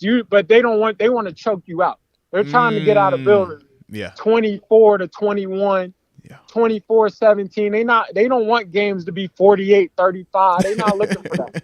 They're looking for 24-21, 21-17, 21-14. They're trying to choke you out every week with this defense, you know, and they're going to control the clock. They're going to run the ball and run the ball and run the ball, and then play action and pump it and play action and dump it to one of these receivers. Man, you talking that talk over here, man. You got me fired up, TG. Come on, man. Come on, TG. You got me going, man. Hey. They done went and got O-line all summer. Come on, shout out to James Daniels, man. Defense. Shout out to James Daniels. Film session just dropped, by the way, ladies and gentlemen. If y'all haven't seen that, just make sure y'all check that out. I had to plug it in real quick. Yes, indeed. But yeah, go keep talking your talk, though, man. Keep talking your talk. They got James Daniels. Shout out. No free shout out. You know what I'm saying? But it's all like they trying to run the ball and play defense. Like the writing's on the wall. So like they should have the highest paid defense. They're bought in. Like Blitzburg, the Steel Curtain. I don't know what they want to name this one, but they trying to put a name on this one. Like they putting pieces together on every level of that defense to bite. You know, like they want to bite. They don't want you to come out here and get nothing. You can see it. And it's like, to me, that's the heart of the team. You know, I said, like, I believe that's the heart. Like, that D-line, that outside, Minkah, even, I mean, we could call the linebackers whatever, but I believe that whole defense is the heart of this team this year, you know, and they want to make a statement every week. So, like, to me, I think they're trying to do it like the 08 way, you know, like, a stout defense. Like, we could put this whole defense on the cover of the magazine. Like, you know, like, just, I'm here to play defense. That's what they look like they telling us this year. No doubt. Now, do you have any concerns, though, with the cornerbacks in terms of Ahkello Witherspoon and Levi Wallace, Cam Sutton and company? In terms of who's proven that they could be the number one guy out there? I know we don't travel, but just what's your thoughts on that, man? It's not that type of system. You know, it's not that type of system to have to travel and to have to do that. They, you know, Coach T want to run that cover too. Oh yeah, that match, carry, deliver, fire zone mentality. Keep it too high the whole time, make it look the same. Keep it too high. Yeah. You know, you just bought this center fielder. We just gave a lot of money to the center fielder to say we love him. So you want him to get sideline to sideline. Yeah. He brought Edmonds back. He has a couple other people in that safety position. He brought one in free agency that can cover a little bit. So you can see he trying to formulate, like, I think you're going to see him blitz a lot. You're going to see him blitz a lot, and you're going to see it to where them corners don't have to just, you know. They reading first route. They jumping on something. Yeah, just don't get beat. Yeah. You know, just don't get beat deep. Like, play your position, tackle well. You don't have to be. But that ball coming out fast. It has to. That ball got to come out. You still got the, league in sack. Yeah. Sack, you know what I mean? It's like, well, and shoot, the Steelers have led the league in sacks since 2017? I think it is, man. So yeah, with that, that's definitely the case, man. They're going to try to heat. Yeah. You know how them conversations go. Coach T gonna hit you with the, hey, when we blitzing you guys, it's not just man-to-man coverage on the back end. It's man-to-man coverage up here too. Win your one-on-one. You got to win yours. Yeah, that double move that he got hit with, that's on you. Yeah. He want to win that battle from up front to where it's like you don't have to sit there and cover all day. That's not the plan. He's not coming in there to cover all day. Like, he's just trying to be able to, I don't want to say hold up, but hold up. Yeah. But it's not like these are bad corners. Like, no, not at all. Not at all. Yeah. I don't want it to sound like that. Like, Witherspoon went, third round? Like, these are guys. And still finished the year really strong last year too, man. Yeah, he was played well. And it's like, he get a summer to really get better, you know, he know the system a little bit better, maybe a little bit more comfortable, you know, where he can cheat some stuff, learn some stuff.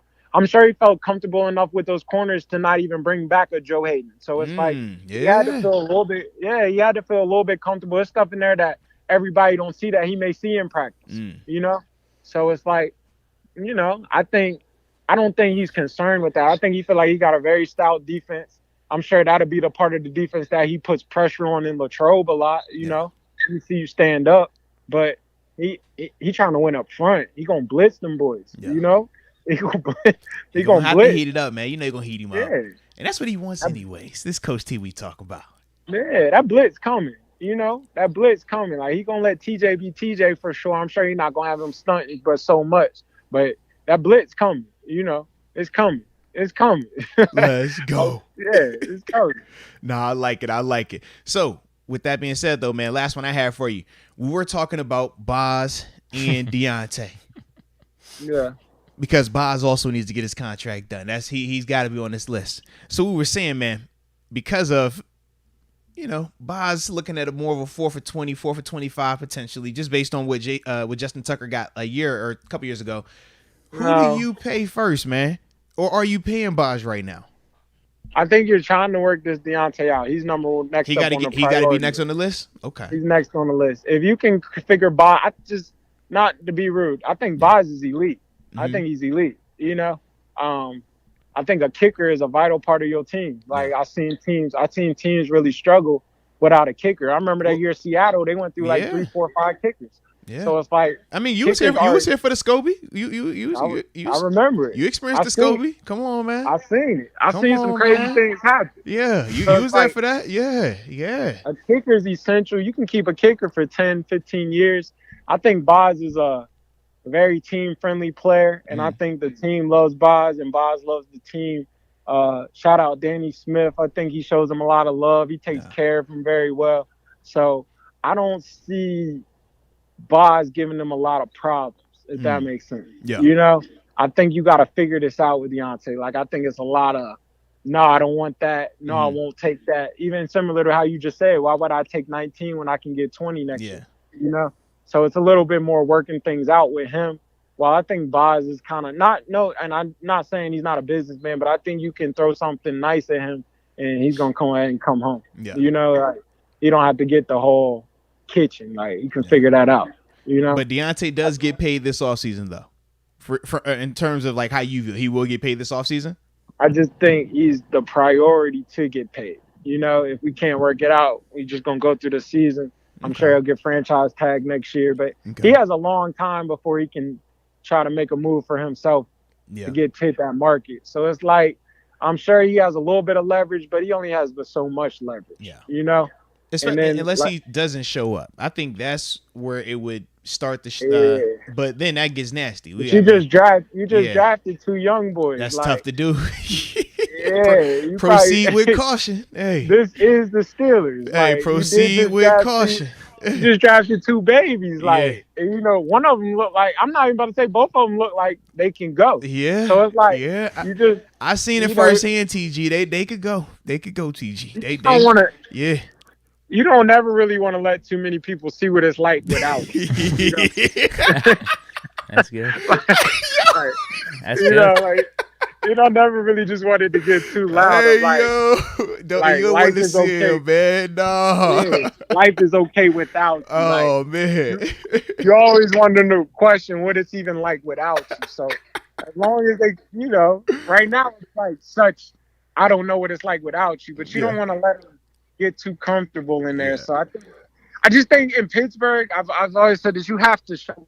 It's not one of them programs that you can get it done by not showing up. Yeah. Like, I think you have to show up. That's the business model. Mm-hmm. Like I said, I've seen TJ show up. I've seen Minkah show up all year. We said AB showed up, man. AB showed up. Everybody shows up, man.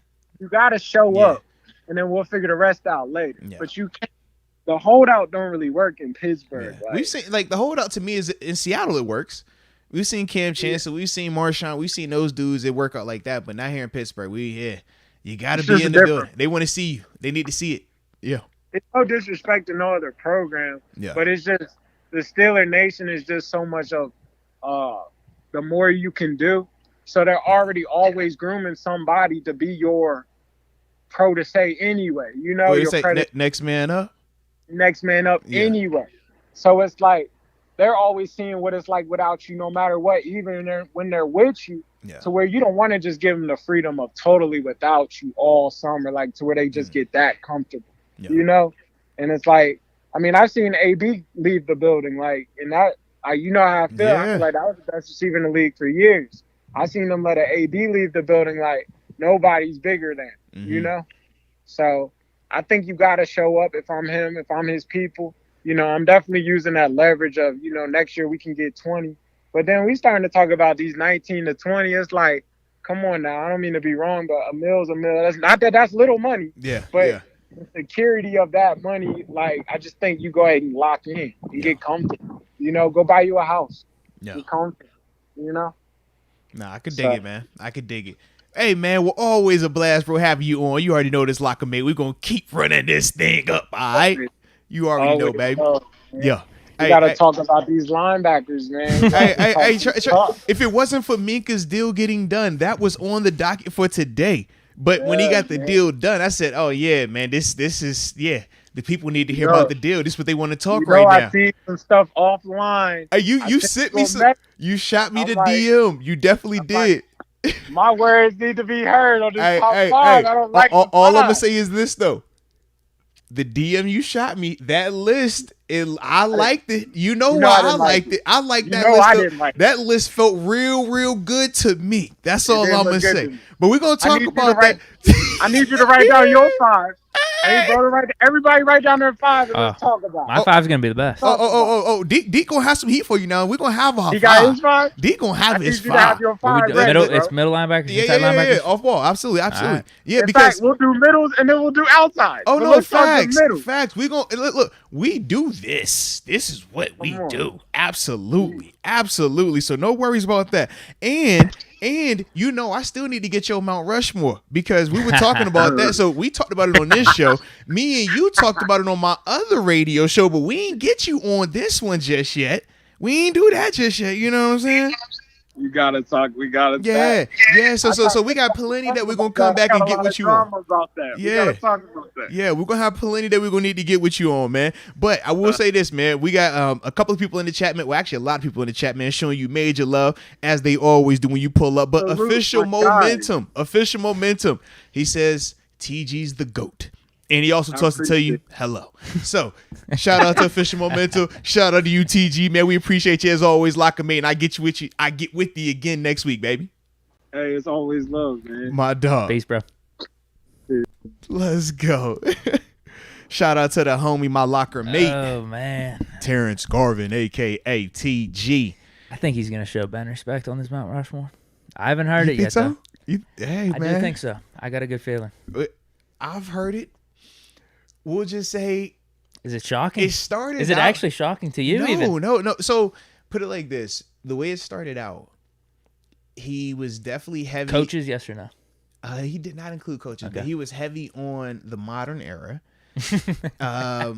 He had he had a certain wide receiver. I know who's in it. Yep. A certain wide receiver hit the list. All right. There was a certain let's see who else made this list. It was definitely was a wide receiver up there. I thought a long hair guy. So it was a super long hair guy on defense. He was on the list. There's 2 options there. It was a receiver on the list. Okay. You already said there's 2 receivers. No. So one, you know the receiver. Yes, I do. He was there, and then some refer to this player as Baby Jesus, Mr. Head. And I was thinking either between him and Kevin Green. Yeah. But this is Mr. Baby Jesus we're talking about here. So you just tell me his list? He had a quarterback. I'm not gonna tell you the final 2. Okay. But I'll tell you because his first he was very adamant about. The second 2, that's why it's up in here. That's why I was like, we're gonna have this conversation. I had a feeling he was gonna say AB because whenever we talked about the Steelers retiring AB, he was all about it. He loves AB. That's his dude. Like that's his dude. So, but I will say a quarterback made the list. Okay. And at some point in time during the conversation, he switched the quarterback. Oh, my God. That's all I'm going to say. Okay? I'm not going to tell you who he switched. I'm not going to say who was what. It's either he came to his senses or went crazy. And I'm not going to tell you who's the 4th player either, but he definitely switched. Mid-conversation, we're like, bro, did you just switch? He's like, yo, y'all convinced me I changed this person. I'm like, whoa, what? Yes, bro. Yes. Wow. Cliffhanger for next TG interview, though. Yes, bro. Okay. Oh, yeah, because for me, when I talked to him on was it Wednesday? Yeah, it was Wednesday. Yeah, because I had to do the Stills Nation radio show, and we're talking about it. And I wanted to have him on for today to do that, and then it was just when the Minkah deal happened. I'm like, too much good stuff. It's too much going on. I want to rush that. I want to condense that. But yeah, man, we definitely have to have him more to talk. But yes, dude. Wow. Yeah, he definitely hit you with the switch up. So hey. Yeah, so he might still be flipping. That's all I'm saying, bro. Okay. And he was in that 4th spot. It was still a little because he left a lot on the table. Wait, you think about the names that are available. I mean, yeah. Yeah, he left a lot on the table for that fourth spot, Mean Joe bro. Green has to be on the fourth spot, then. He left a lot on the table on that fourth spot, bro. That's all I'm going to say. That fourth spot was dicey. He's leaving out Lambert if he's going to have AB. That fourth spot was dicey. That's all I'm going to say, bro. And when you talk to the older people, they swear Franco Harris has to be on your list. I've seen, yeah. Like they, if he's not on your list, throw the list away. Like, throw the Mount Rushmore away. Yeah, it's a lot of names that are in contention for that last spot. That's all I'm gonna say. And I was really here like, bro, what? That's. But it's a tough thing when you talk about just 4 spots. That's what makes it so much fun, though, man. It's 4 spots, yeah. Yeah. So I wanted to give TG some credit to one of his points there about just paying Deontay, even though I brought up the counter of. Man, how much would it suck for the Steelers if you pay them and your rookie receivers go off? Yeah. Now you have 18, 19, 20 million allocated to a position you may have not had to pay. But since we have the cap space right now and going forward, could we give Deontay maybe a 2 or 3 year deal, all guaranteed? So that way, when his contract's up, now you have the rookie receivers you got to pay at that point. And you're hoping, if Pickett's your franchise guy, you don't have to pay him till after year 3 anyway. True. Maybe that's it. 3-year deal, make it like almost all guaranteed. 18, 19 million. Almost like what they did with in Minnesota with Kirk Cousins. Where they think about when they did his, everybody was signing 5-year deals. They gave him a 3-year. Was it 3 for $80 the first time he got paid? 3 for $80, but hey, take all this fully guaranteed. So you say, all right, Deontay will pay you, 3 for $50. Because that's what or whatever. Yeah, Brandon Cooks has. He's got a little 2-year deal right here. Mm-hmm. $39 million, 2 years, 19, almost 20 per, but it's almost fully guaranteed. $39 million guaranteed. Yeah, I think that wouldn't be a bad idea. That might be like a middle, like a mid. Because I want to know, because I wasn't around obviously when AB first got paid the first time. How far off in terms of like the money, the guarantee portion is it from then? Oh wow. Because obviously we know it was like a lot less in terms of the per year, but just in terms of like the overall guaranteed money in that deal. Wasn't it 10 at that point? And then his second one was more in the 20 range. Let's see though. Career earnings. Yeah. I don't know if we're gonna find guaranteed on this. Actually, we might. Like what percentage of that contract was guaranteed of like this happened in what 2012 it's looking like? Yeah. Oh man, I can't tell. Yeah. Signing bonus. Would it just be under? No, that's restructured bonus. Yeah. Would it just be under signing bonus probably? I mean, 8.5 million. Yeah, the signing bonus is one portion, but that's not the total guarantee because you can guarantee a person a signing bonus and then say, I'm gonna guarantee the first 2 years of the contract as well. I'm seeing that was in 2012 though, so maybe I have to find this. AB 2012 contract. It's either 2012 or 2011 off season. AB contract breakdown. Here it is. Sporting News. No, this is a Buccaneers article. You got to be kidding me. Yeah. Sorry. No, here it is. Antonio Brown, Pittsburgh Steelers strike 40. Because I'm actually interested in this. 5-year, $42 million extension. Yeah, so almost 10 a year. Yeah. It's around 9. But how much is guaranteed? Wow. It's not saying. Hold on. Initiated talks. No, I'm not seeing the guaranteed money. Yeah. Because I'll just be interested to know that part. When you start bringing up like a lower per year average deal, but how much of it are you guaranteeing? And just seeing with the president, like has there been a person come through and do this at least with the Steelers? Yeah. But like I said, I'm seeing these deals. The receivers. He's the only one I could think of that got paid like that. What other receiver have we paid like that?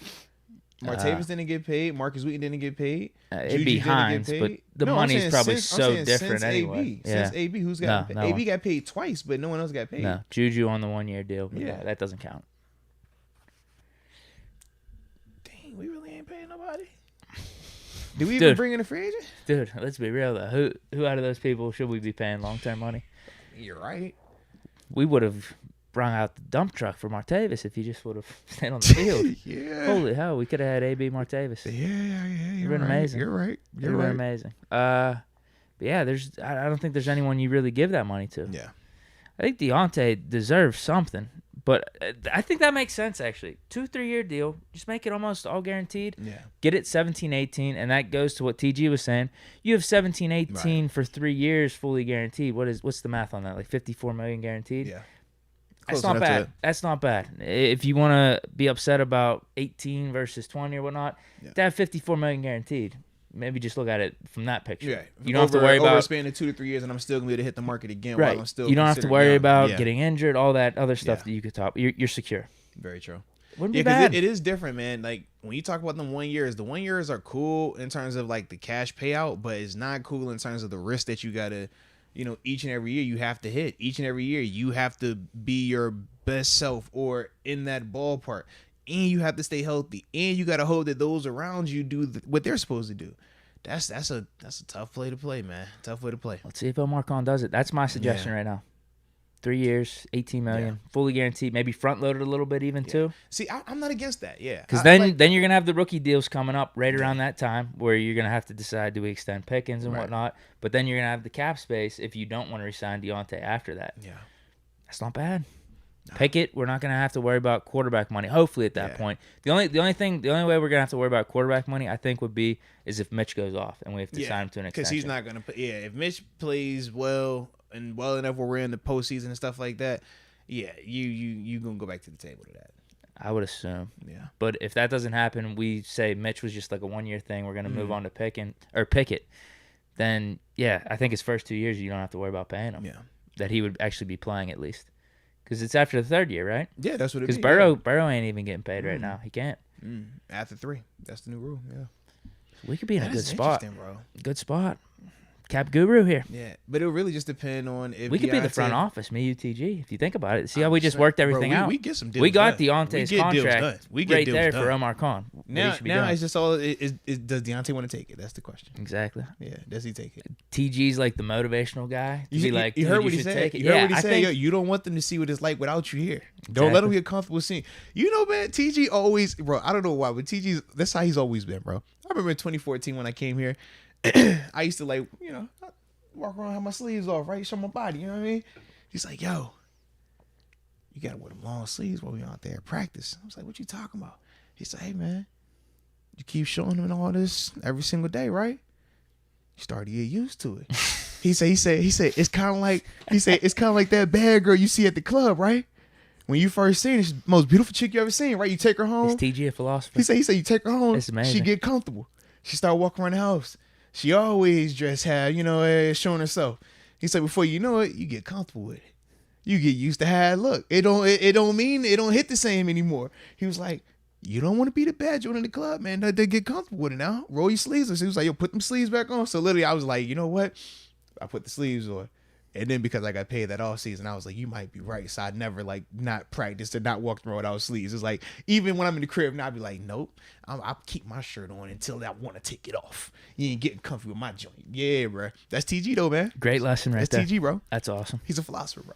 No, he's seriously. been like this. Like, I cannot make this up. Like, that was a TG quote. Like, that was it, bro. Dude, he's not wrong. And that's why we talked about at least one of the reasons why Deontay should be around here, because if Pickens and Austin really ball out, now you have even less leverage. And you didn't really have much leverage to begin with. Well, because they control you for the next at least 2 years, this year and next year, because they could tag you. Whether it's franchise, if they want to control your rights 100%, but they could always transition tag you as well, where that gives you a chance to flirt with other teams. But worst case, they still control your rights. They're gonna still get compensation for you if you do sign anywhere else. So yeah. So what do we want to do here? Super chats, then last topic? Yeah, let's super chat it up, man. Well, my chat jumped on me because I was trying to watch for the chat during TG. I know, you good, so you're good, man. You're going to have to take care of us here. I got to remember where we stopped at.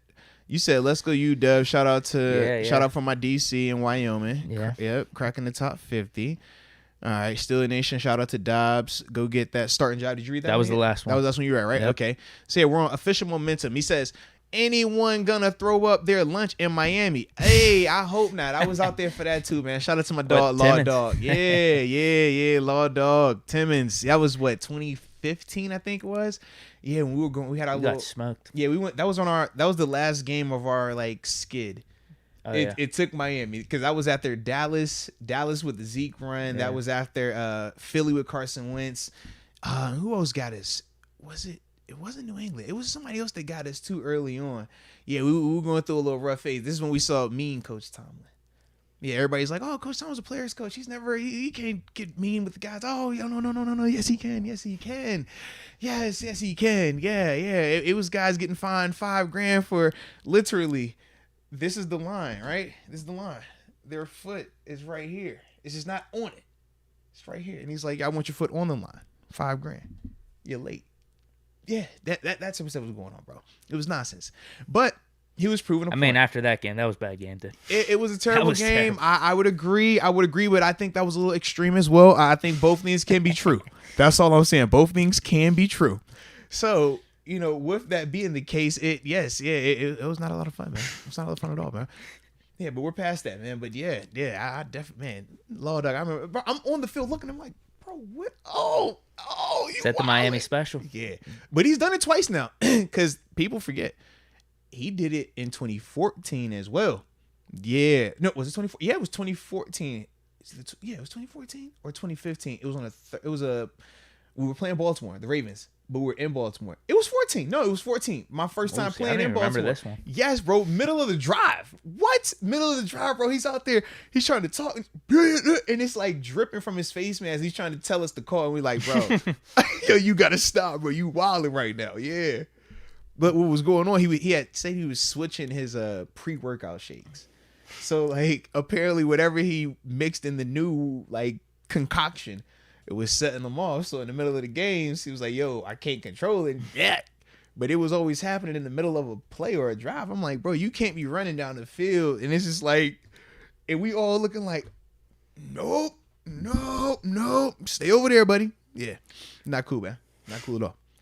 Did you ever experience going up against a dude that like shit his pants or like pee their pants? Because there's stories about that all over the place. Plenty of people will piss themselves. That's common practice. That is common practice. All right, that is very common practice. Can the opposing players? Can you tell? It depends how clean a guy wants to be, but you can definitely tell. Yeah. It is definitely some urination happening out there. Yes, 1,000% some urination happening. It's just like I said. For some guys are just more clean and discreet about it than others. Some guys they don't care, and I'm like, bro, y'all are wild. Yeah, but in terms of the fecal matter, for the poop police out there, yeah, you see some things, yeah, but nothing egregious. I haven't seen. No, nothing egregious in a game. Like I've seen a guy in a practice lose it. Okay. Yeah, I've seen that. Yes, or you see a guy like he take off with that run, and you like how Lamar Jackson looked in that game. Like what was it versus the Browns? Like we've seen that. You see that type of stuff, but I haven't seen a dude like not in a game. Yeah. Like unload. Like you'll see some stains back then. You like, all right, yeah. And it's full transparency. It's been some times where you be like, yo, you here to do it with this right here. You be like, yo, we here. Man to man. Just we got white pants on, bro. Am I all right? Like, it's real, bro. You play the game long enough, it happens, man. Everybody's go through this. Everybody goes through it, man. Everybody goes through it, all right? That's great. But it's sometimes you be like, yo, yeah. Bro, why, bro? Because I mean, bro, you're taking your body in this physical exertion, but sometimes, like, hey, man, who knows, or that lunch don't sit right. That's why I learned early on through trial and error. Like, oh no, I figured out what food I like to eat, what makes my stomach feel good, and I would eat literally the same exact meals on game day. 3 egg omelet with bacon. Give me 3 strips of bacon on the side, a little bit of syrup on top. That's it. Nothing more, nothing less. If it was a later game and I had to get lunch or the night before, let me get penne pasta. The meal that I had when we were at the dinner, at the golf outing, let me get penne pasta. I want my chicken. I want my broccoli. All right. And I want you to saute it up real nice for me. Give me some garlic in that thing and me some black pepper. That's what I was feeling good, you're saying. You know what I mean? Like that's all. But I knew how it was going to make me feel. Yeah. You don't want to be out that thing and, all right. Hey, man. Yeah. Drinks of choice? It was just straight water. I was Pedialyte. Okay. Yeah, because I cramped up, man. I Pedialyte and IVs, bro. Yeah, it was a bad situation. Yeah, but whew, yeah, did not miss that at all, though, man. Yeah, definitely. I remember that conversation. Lord, like, oh, you got that look in your eye? And it's such a bad feeling because it's cameras everywhere when you're on the NFL field. And it's not like you can run to the sideline in the middle of a play. You like, I've never noticed anything though. Yeah. From the TV vantage point. Well, that's good. Anything. That's good. But us as players, we always paranoid about it, bro. We like, bro, why we had to put these white pants on, bro? Why? Y'all knew what time it was, man. Like, I'ma just if I just sit or get some grass, make it all blend in. Just make it blend in. All right. Yeah. That's great. Yeah, bruh. So that's that though. That's that. But let's keep it going. All right. Corey Hewins. He says Dobbs over Jacoby. Man, I hope my dog do win it, man. I hope my rocket scientists do get it done. Yeah, we'll be rooting for him, and then when we play him twice, we got to kill him. But other than that, it's all love, baby. Yeah. Turn Tavern says your thoughts on Terrell Edmonds. Hate by Steelers fans. 2021 season stats were right up on par with some Pro Bowl safeties. Am I missing something? Nah, Turn Tavern, I'm with you, man. We are Terrell Edmonds supporters on this show. Some people might call us apologists on this show, but for me, man, when you cut the tape, when you see a consistent play, you see a player that continues to grow and get better. You see a player that whenever you have a knock on him, he's shown that he can improve that, whether it's productivity and tackling, whether it's splash plays. We saw the turnover uptick, interceptions and things like that. So yeah, for me, man, I'm with you. I don't really understand the hate. I think the big thing that hurts him is, number one, he was a first-round draft pick, and number two, he plays next to Minkah Fitzpatrick while playing in an organization that had Troy Polamalu here. So you're talking about one of the all-time greatest safeties to play. You're talking about a guy that's arguably the best safety in the league right now. And then you look at Edmonds, and it's like, well, why aren't you like those two guys? They're first-round picks. You're a first-round pick. Why can't you do it like them? But he's just a different player. And it's nothing wrong with that, but I think a lot of people can't really like comprehend that part of it, of him just being just a different style of player that doesn't do those type of things. He's still a good player, though. I'm with you. Yeah. Stupid takes. Yeah. All right. Jacob Malicio. He says, love Minkah, but he needs to work on his tackling. No, he's improved his tackling. He could always get better at tackling, sure, but he's definitely improved a ton, man. I thought body position and I thought just overall desire to tackle, I thought all of that was improved from a year ago to this year. So, yeah, I think he'd be good, man. And I wonder, too, now, man. I mean, because, shoot, last year he was trying to knock people out. You saw last year. He was, like, smacking people last year. He was. Yeah. He had a really big hit on Justin Fields. I was going to say, that was the one, Chicago. Yeah. On Justin Fields. There was another one or two as the season went as well. He was playing super physical. I don't know why. I think he had one in the Vikings game. They called a shitty penalty on. That's what it was. Yeah. Yeah. Because he had the I keep seeing the clip where he hits Justin Jefferson, too. You seen the little one that's, like, on social media? Maybe that's the one I'm thinking. Did they throw a penalty on him? Yeah, it might have been it. That was terrible. But yeah, man. So I think that he'll continue to improve with that. But now when you got the bag too, it makes you even more confident because now you don't have to worry about if I get hurt. It's like, all right, bro, I'm paid. So let's go out here and really put it on the line, man. Really get after it. So I think with Minkah, he's definitely going to continue to improve there. But yeah, I think he's good with the tackling though, baby. All right, Chris Taylor says, I think they're going to wait until they see what they have in Pickens and Austin before considering Deontay's extension.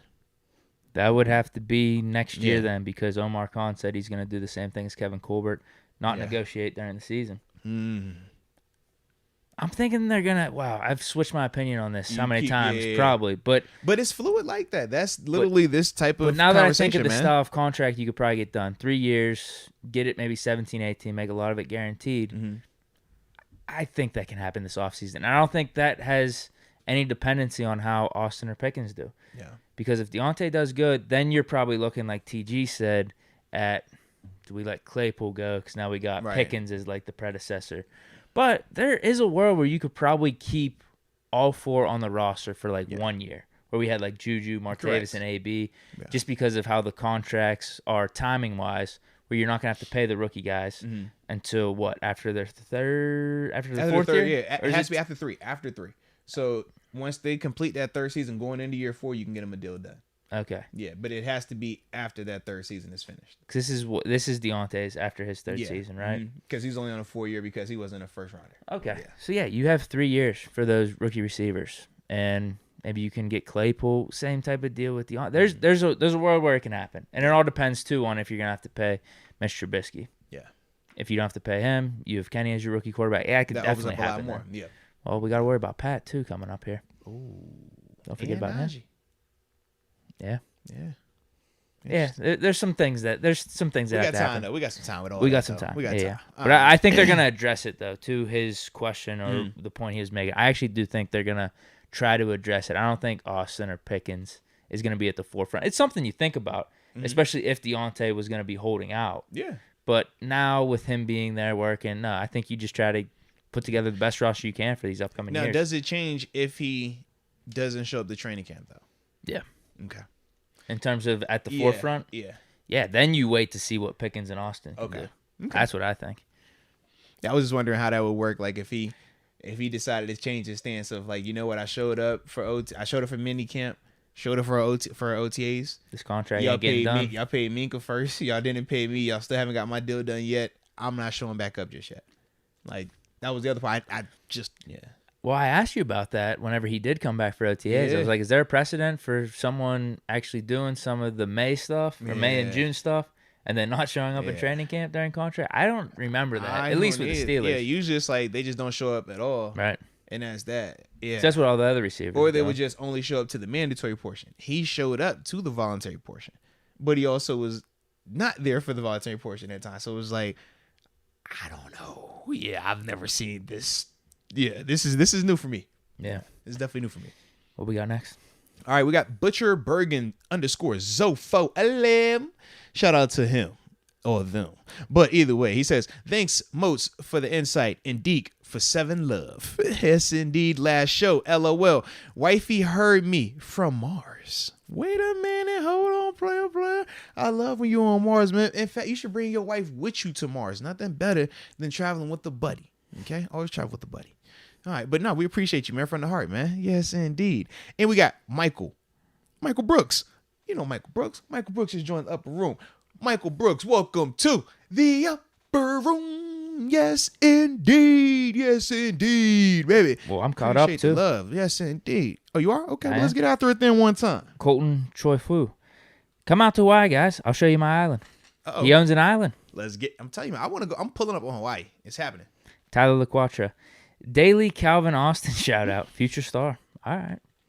It's going to be a thing. The daily shout out. I can respect it. We're going to shout it out every time, too. Fisher Momentum. We already got this one. It says TG's the GOAT. Yes, indeed. Evan Griffin said this YouTube algorithm is tweaking.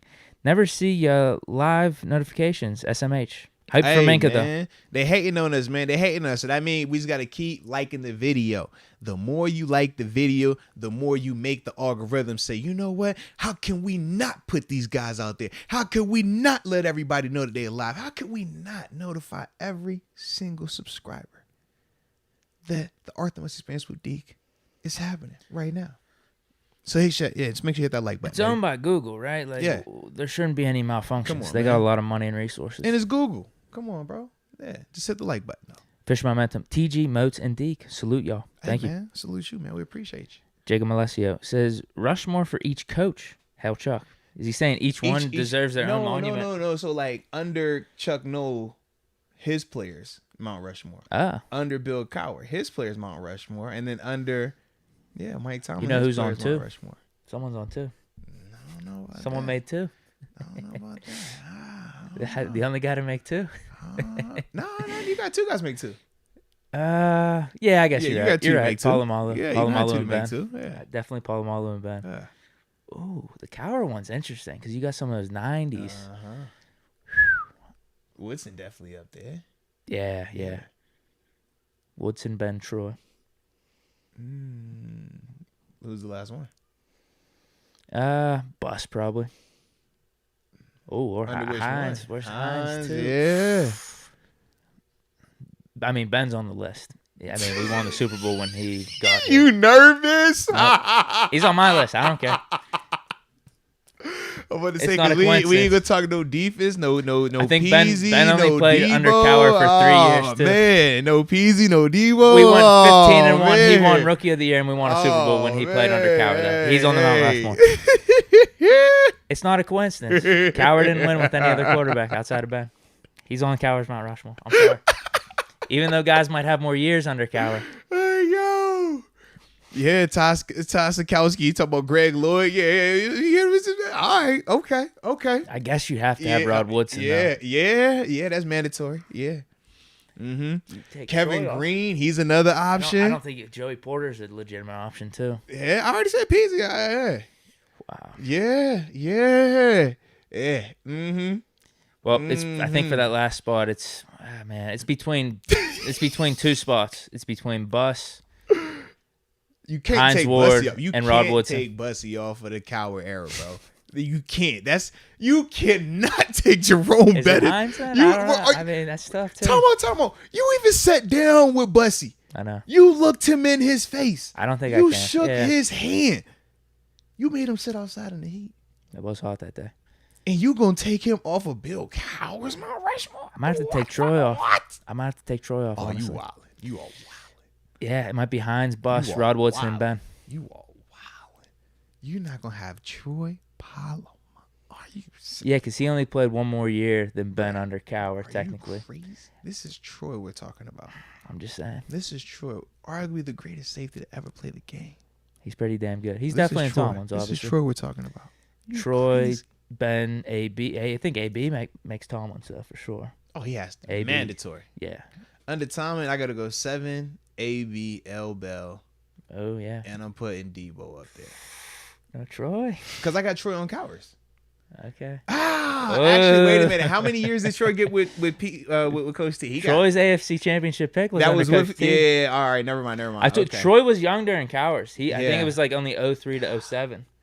Okay, I mean, he won the depoy under Tomlin. So then, yeah. I was putting him. I thought that happened. Yeah, no, that's serious. That's what happens. Yeah. So L Bell goes off. So it becomes Ben, AB, Troy, but it has to be Debo. I think it's got to be. It's got to be Debo. I think Debo got to be on that. Yeah.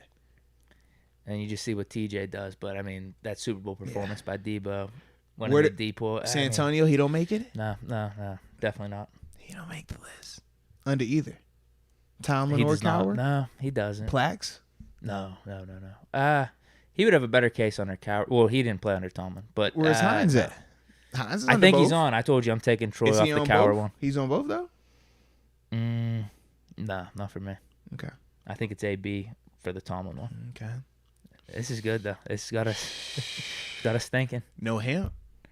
No. Big Snack don't make the list. No. No Big Snack. No. If you're going defense, it's Troy and Debo. Okay. Troy and Debo for sure. Debo got to get on it. I mean, I'd probably even put Hayward or Watt over Hampton. Okay. I think I would. And Minkah's is building a little case right now too. Ooh, Ty brought up Levon Kirkland. No. You don't get no action? No, not in the 90s. No. Okay. Or the Cowher. I'm sorry. Okay. No, hell no. Okay, let me think who else. I think he only made like one Pro Bowl or something like that. All right. I'm not sneezing at that. Gilden? What about Gilden?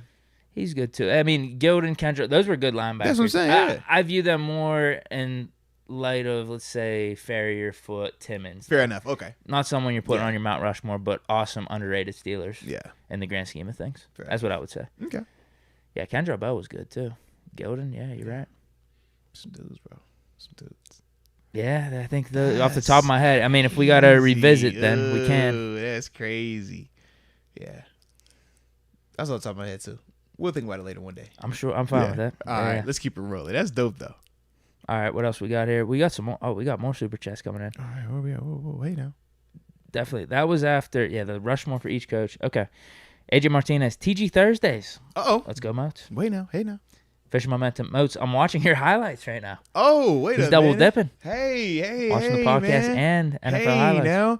I ain't gonna lie, I got like this, I got like a good amount of videos of my highlights and stuff.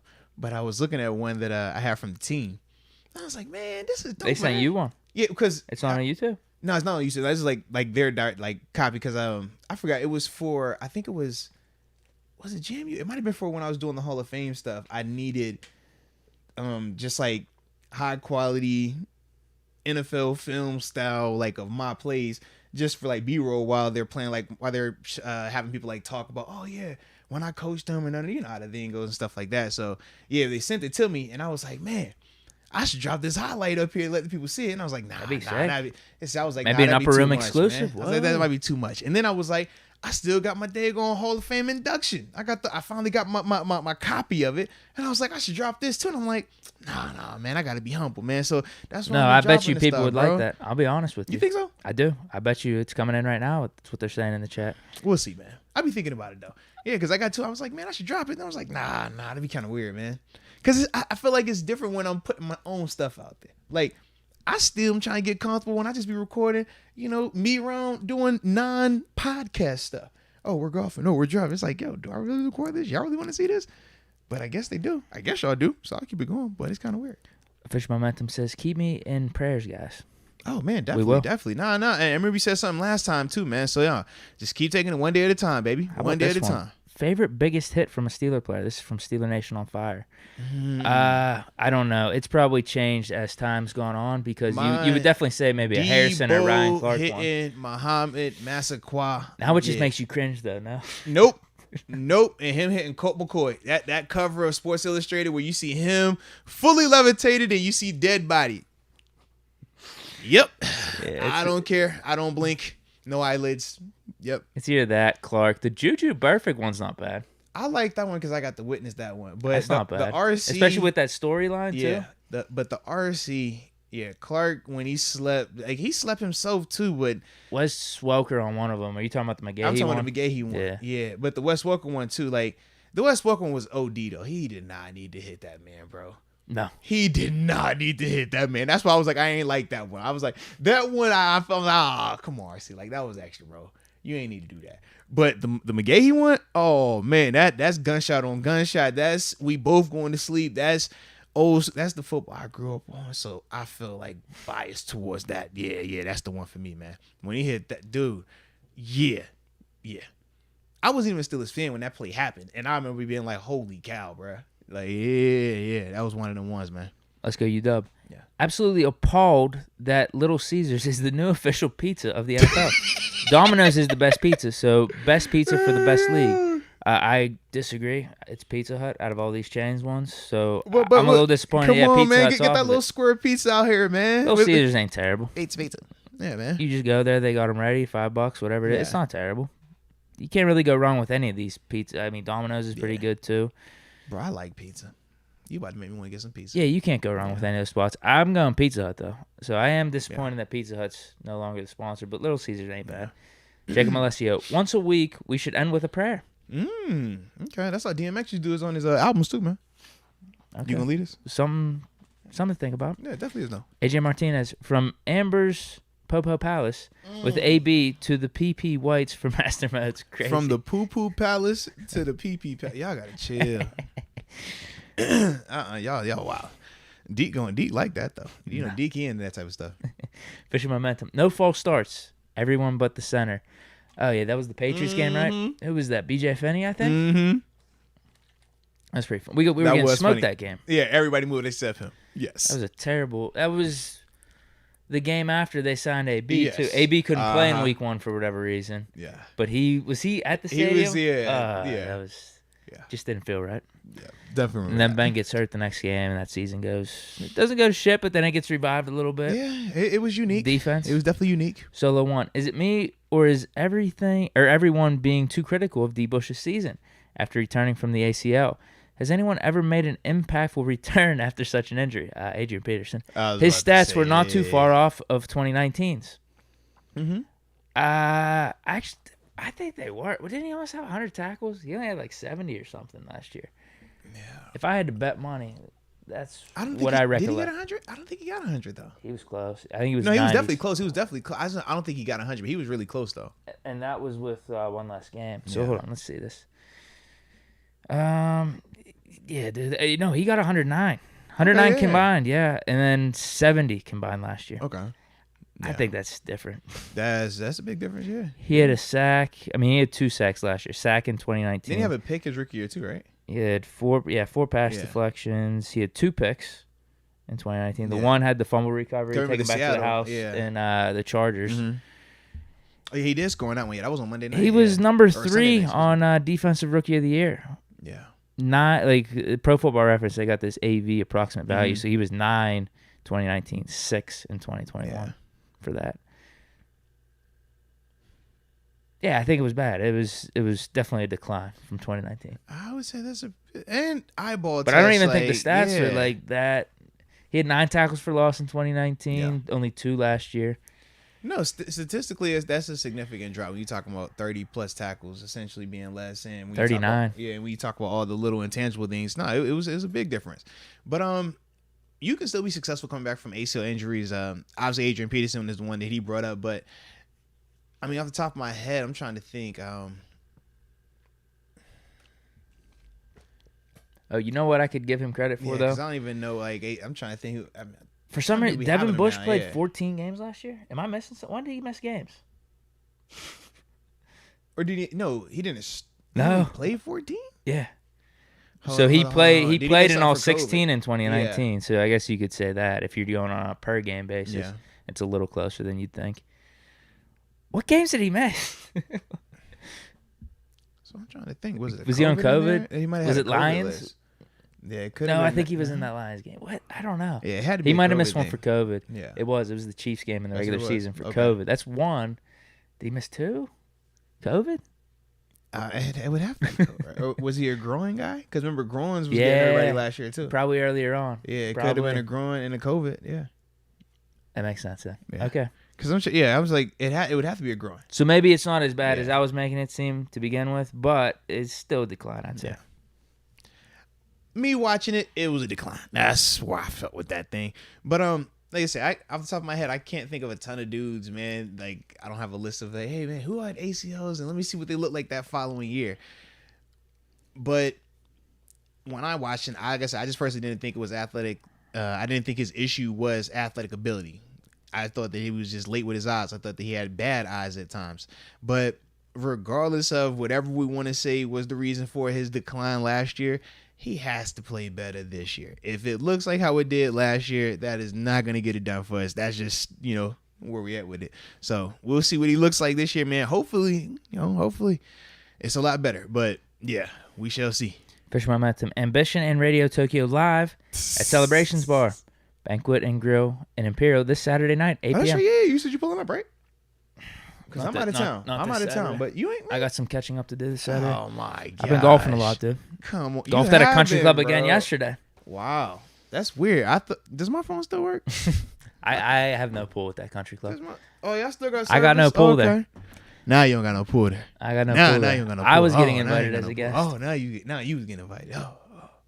Big Deke, energy need an invite. Oh man, that's crazy. Yeah. They just said just pull up. Yeah. But yeah, hashtag Crazy Melodies Volume 2 and hashtag Pretty Ricky. Hey, Pretty Ricky. Let's go, UW. Deke might need security at any Steelers game with taking Troy off his list. He says the GOAT needs to be on the list. The GOAT already is on the list. I would agree. Yeah, you took Troy off, so the GOAT can't be on the list. No, he's on. Man. He's on the Cowher and Tomlin Mount Rushmore. The GOAT's already on there. Don't worry. You can go to sleep well tonight. Let's go UW because the GOAT is on the list. Fisher Momentum says 87 days until kickoff. Steelers versus Bengals. Here we go. Let's get it. 87. Who's 87? Mark Bruner. Who's been in 87 for the Steelers? Because they usually do those little pictures like Pat Freiermuth amount of days till Steelers.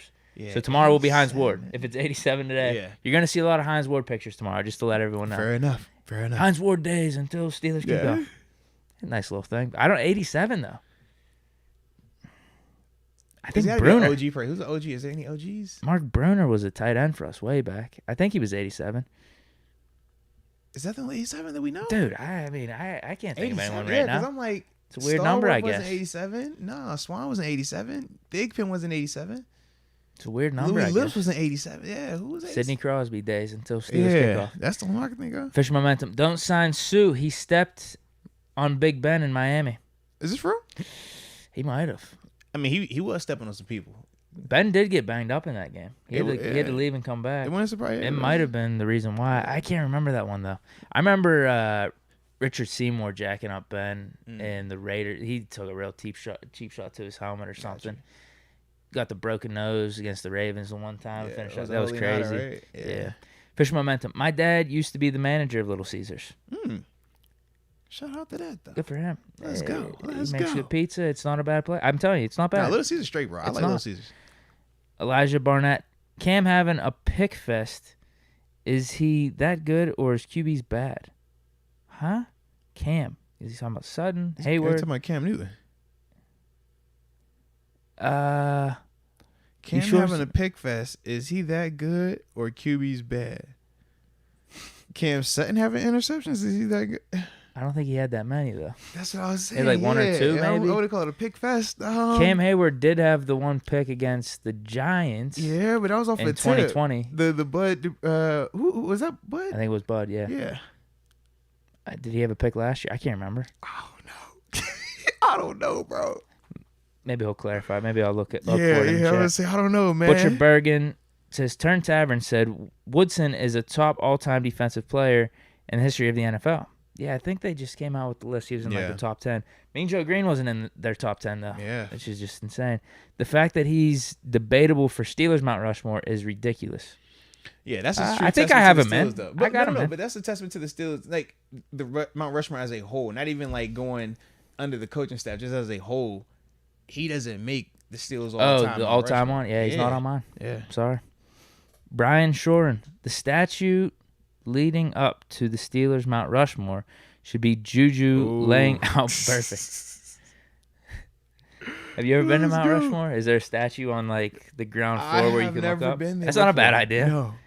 Oh, and Elijah Barnett just cleared up. They said Pick Fest in the reports. So they got to be talking about probably OTAs and camp or something. Cam Sutton? Yeah, that's got to be what they were saying. They got to be saying Cam Sutton. He's cooking in the slot then. Who said he was doing good? Good for him. Yeah. I ain't calling no Pick Fest though. Oh my God. Why would they word it like that?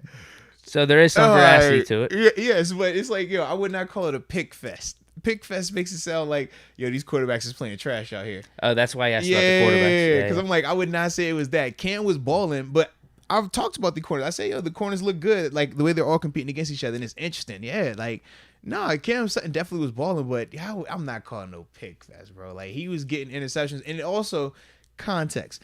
It wasn't all like, it's every team period he's getting an interception. Like, some of it is, okay, it's in 7-on-7. Yeah, that's dope. Some of it is in this goal line portion of practice or 7-shot portion. So it's like it's broken up. So you got to understand like what you're asking the quarterbacks to do in certain situations. Yeah, sometimes it's going to be a great play by Cam Sutton. Sometimes it might be a bad play by the quarterback. But the whole Pick Fest, it just sounds way worse than what it actually is going on out there. Fish Momentum says, I'm going to get y'all to his show one way or another. He's determined. Steeler Nation on Fire says, Prime Ryan Clark and Prime Troy in the Oklahoma drill. Who's winning? Wow. RC, hey. RC, he don't got no regard for human life. That boy. That's actually be a good question for him because he really respects Troy. I know, but RC he one of them ones. We ain't saying better play. We just saying who gonna push that sleep button first. Troy bigger body, right? Yeah, thicker. but you see how RC got some of them ones. I don't know. Ooh, but Troy done laid some folk out too. Because that's more about traditional tackling, though, right? The Oklahoma drill. Yes. Clark was always just dropping shoulders. He trying to sleep you, but I'm thinking of in the context of we both see each other. We got 10 yards and we gonna head up. May the best man win. I'm trying. I mean, they're both coming with speed. Run through me, yeah, that's what I'm saying, man. Yeah. I don't know. I don't have an answer for that one. Yeah, bro. I think we'd have to ask Clark and Polamalu, actually. Yeah. Whoever survived that, pray for him. Fish Momentum. He says he got Penguin, Pirate, and Steeler stories. He's well-rounded. Let's go. Be prepared. I like it. Also says Momentum Mondays and Winning Moments. Hey, so we got Momentum Monday. I thought they moved Momentum Wednesdays, and now we got a nomination for TG Thursdays. Thursdays or TG Tuesdays. Terrence Tuesdays, because we had Zach Banner Tuesdays. Yeah, so we did. Terrence Tuesdays. We got the double T's there. I see what you did there. Okay. Yeah, so you could do the same thing with Thursdays, I guess. Yeah. But what if we want to do Monday, Wednesday, Fridays though? With TG. Yeah. Every day. No, because no. What if I like Monday, Wednesday, Friday show format, and I don't want to add like a Tuesday, Thursday? We want to just. Oh. You know what I'm saying? Yeah. West No, I'm with you. Wednesdays? Yeah. No. We can't do that. Mountaineer Mondays? No. Oh man. Yeah, it gets ugly there. It's just not gonna rhyme. It's not gonna rhyme. We can't go. I thought Mountaineer Mondays sound really good, bro. The double M's. I can't do it. You know, West Virginia Wednesdays, man. Listen, that's gonna just be like the Thank You 7 hat. I'll be here. Because I like being on the show. I like doing this. Yeah. Don't have to agree with everything going on, right? Oh man, I'll be here. All right. Just would you say Morgantown Mondays? Is that what it was? It could be Morgantown or Mountaineer Mondays. Does Morgantown is that better for you? I can go Morgantown Mondays. I don't really like that either. Okay, I just lesser two evils. Yeah. Yeah, because Garvin doesn't really. Nah, you can't match Garvin with Mondays. anything. Nah. Terrence Wednesday don't sound right. TG Monday, so it flows good enough. I don't flow right. It don't flow the same. TG man. Wednesday. Nah, man, we got your favorite West Virginia Wednesdays. Oh man, you're gonna have like a whole clip of the dude in the hat, Come like on, saying man, it or something. I'm gonna be disgusted. We can have a little like the logo spin and then have like the little mountaineer when you pull up. Nah, man, come on. That's not my vibe. I don't like that. I just think it'll look cool, man. That's all. Cash out. Oh, TGIF. Okay. There we go. That's an option on a Friday. A Friday? Yeah, on a Friday. It's TGIFs. All right. That's not terrible. It's not, yeah. I personally like Mountaineer Mondays. And don't let it be after the backyard brawl. And they win. Oh, Lord. No, I got a good feeling about that. I don't got to worry about that one. Oh, no, I feel good, too, man. I was talking to actually one of the Pitt coaches, man. It felt good, man. He feels good about it. How about the Hoop Squad? I ain't talking about the hoops. I was talking about I'm just saying, watch out for hoops, too. Yeah, I was talking hoops. I was talking football. We're using that Jordan Addison money the hoops. I did see that. I definitely saw that. Top 10 high school guy. Yeah, they cut the check. Dior Johnson. They cut the check, yeah. We got him. I think we just signed another 4-star Dior, recruit. nice. Absolutely. Absolutely. I definitely like that. Can we get back? I just want to. I don't even care about like winning ACC or anything like that. Yeah. First step is just can we get back into like top 25 range? Yeah. Can we just do that? Like that? So we have some at least nice little matches throughout the season. Yeah. Us versus UNC, 2 ranked teams. That'd be cool. Yeah. That's all. No, I'm not asking for too much this season. Fair. Just bring us back to relevancy, please. Yeah. It would make it a lot more exciting. It would. Yeah, little hoops back in Pittsburgh. I would definitely like that, bro. All right, we got official momentum saying call Ryan as a guest, or you both go on the pivot.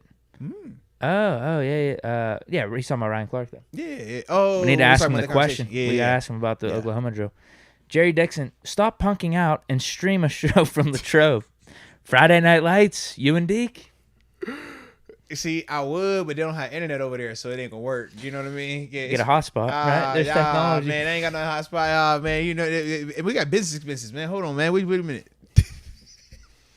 Yeah, I guess we did a hotspot over the phone last time. Huh? I'm just saying, if you want to do it, I know you have some reservations about Latrell, but I mean, I'm up for it. I'm up for whatever. I know you're up I'm not putting any pressure on you. I know you're up You got to for live it. your life. Yeah, you man, got families and stuff. It's Latrell for me, bro. Like, the PTSD, bro.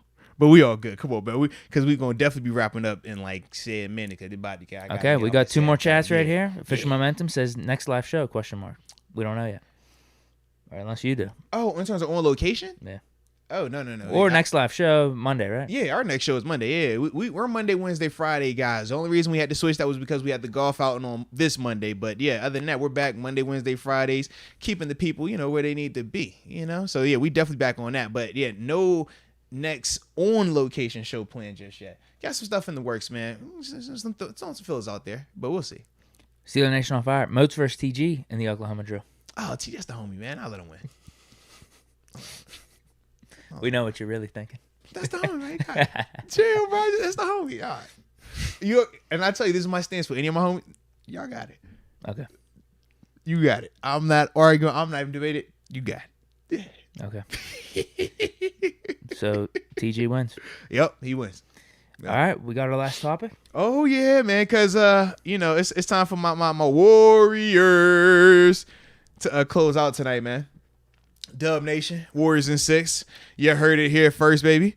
So, how we feeling tonight? I'm feeling great, man. I think that the way Steph played or has been playing, man, I think that he's due for another one of them crazy games. He's definitely not going to go over from behind the 3-point line.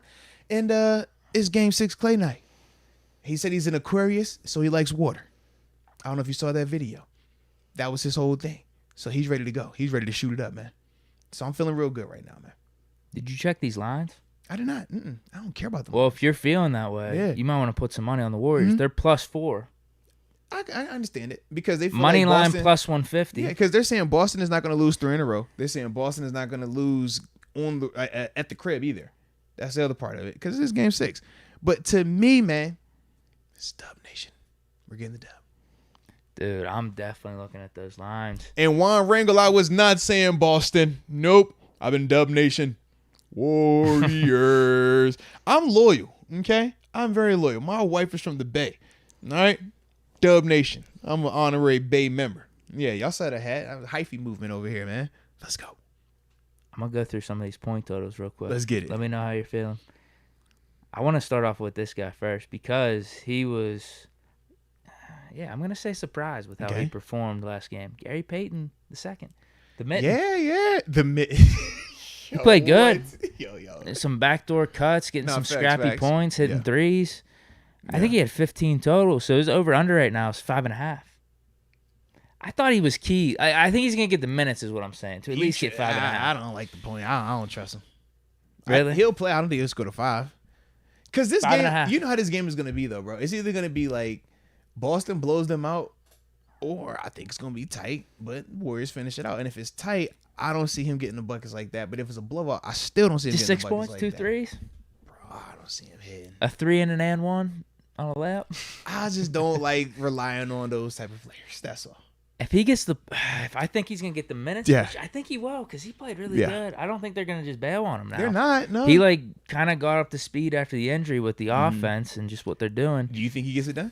Yeah, I think I'm going to do that. I'm Okay. trying to put my bet together here. I'm Let's thinking, talk about it then. Let's see what you got, man. I'm definitely doing Warriors money line with that plus 150. Okay. Gary Payton with that over on the points, I'm thinking too. That gets What's my me- Draymond line looking like? You want the points? I want. What do you want, points or you want what's rebounds? the points looking like? What's points looking like for Dre? Ooh, I think I take the under 7.5. That's a heck of a line. 7.5. Oh, that's a line. Yikes. Because I think he flirts with 9, but I don't know if he gets it. I don't like that. It could be a 4-9-9 type of game for him. Absolutely. And he's tough to rely on with the He's been points. struggling this Yeah, he can't series even hit his too, bro. signature 3. He has been struggling. Then fouled out multiple times. I think he said the only person in finals history to foul out multiple games in this series, bro. It's crazy. It's crazy. Dude, I can't even find Steph Curry's on here. Oh, no, here it is, 28.5. Yeah. Yeah, he got Take to go that for over. 30. He got to go for 30 plus. Take that over. He got to go for 30 plus. Yeah. Take that over. Yeah. What's Game 6 Clay looking like though? 20.5. 20. They banking on Game 6 Clay. Okay, that's Game 6 Clay right there. It's Game 6 Clay, bro. You don't like it? I believe in him. Wiggins 18.5. Marcus Smart 15.5. I take the over on that. Yeah, I that's take the not over on bad. Marcus. Yeah. I would think Game 6 potential closeout I'm game about for to them. cook this parlay up. Okay. That Marcus Smart. Yeah, I'm giving you some stuff to think about. Yeah, Jason Marcus Tatum Smart 27.5. He's Jaylen Brown 24.5. Lucky, I'm gonna take the under on Jaylen Brown.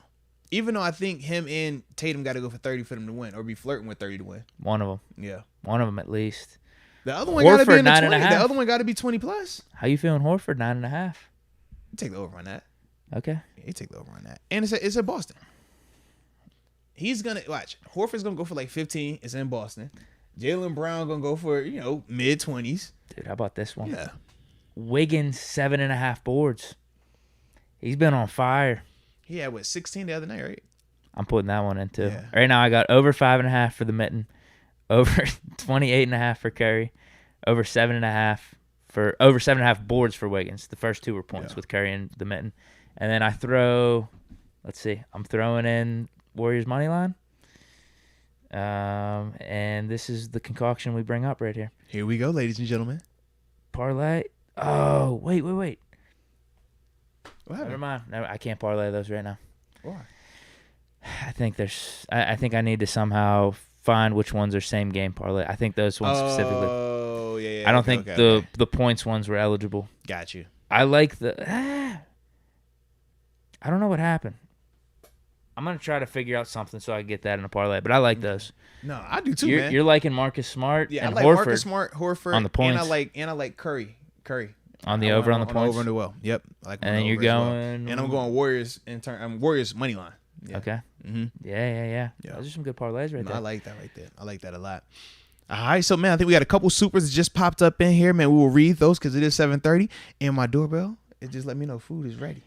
Okay. You know what I'm saying?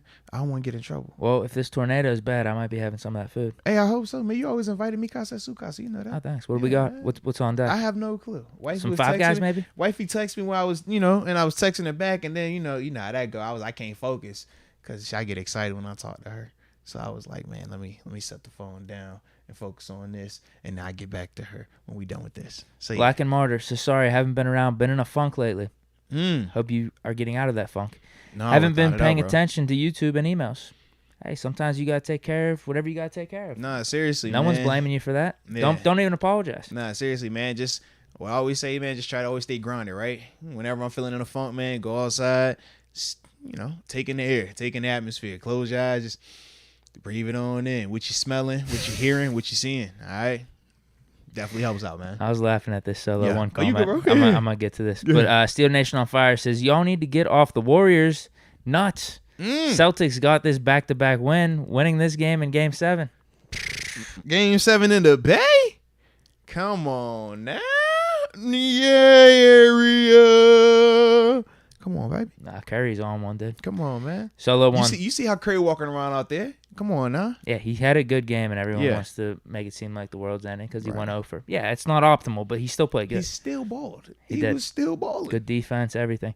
Solo one says 2019, Bush had 72 solo, Minkah 36, Watt 35. In 2021, Bush 41 solo, Minkah 84, Watt 48, Highsmith 46. Bush had a natural drop-off impacted by the ACL. Let's not forget that Bush was in coverage 50%. Deke excuses 7 and none other. No, I gave Bush a lot of benefit of the doubt last year. He did. He definitely did.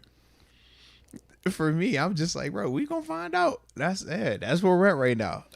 I think whatever we want to say, like I think all of these things have a truth, but at the same time, those excuses, you can't use them again.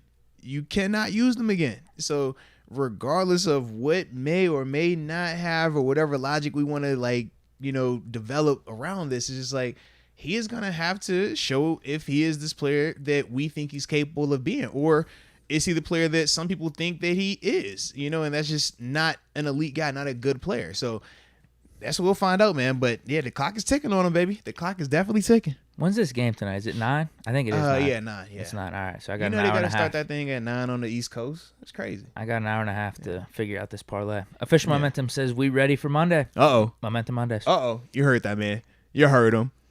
But I think that's it. We're all caught up. I like it. So you got places to be. Yeah, man. So like we said, man, we definitely had a blast today. Shout out to each and every one of y'all, man, rocking with us. As always, we appreciate y'all for that, man. But either way, stay safe out there. And until next time, baby. Peace.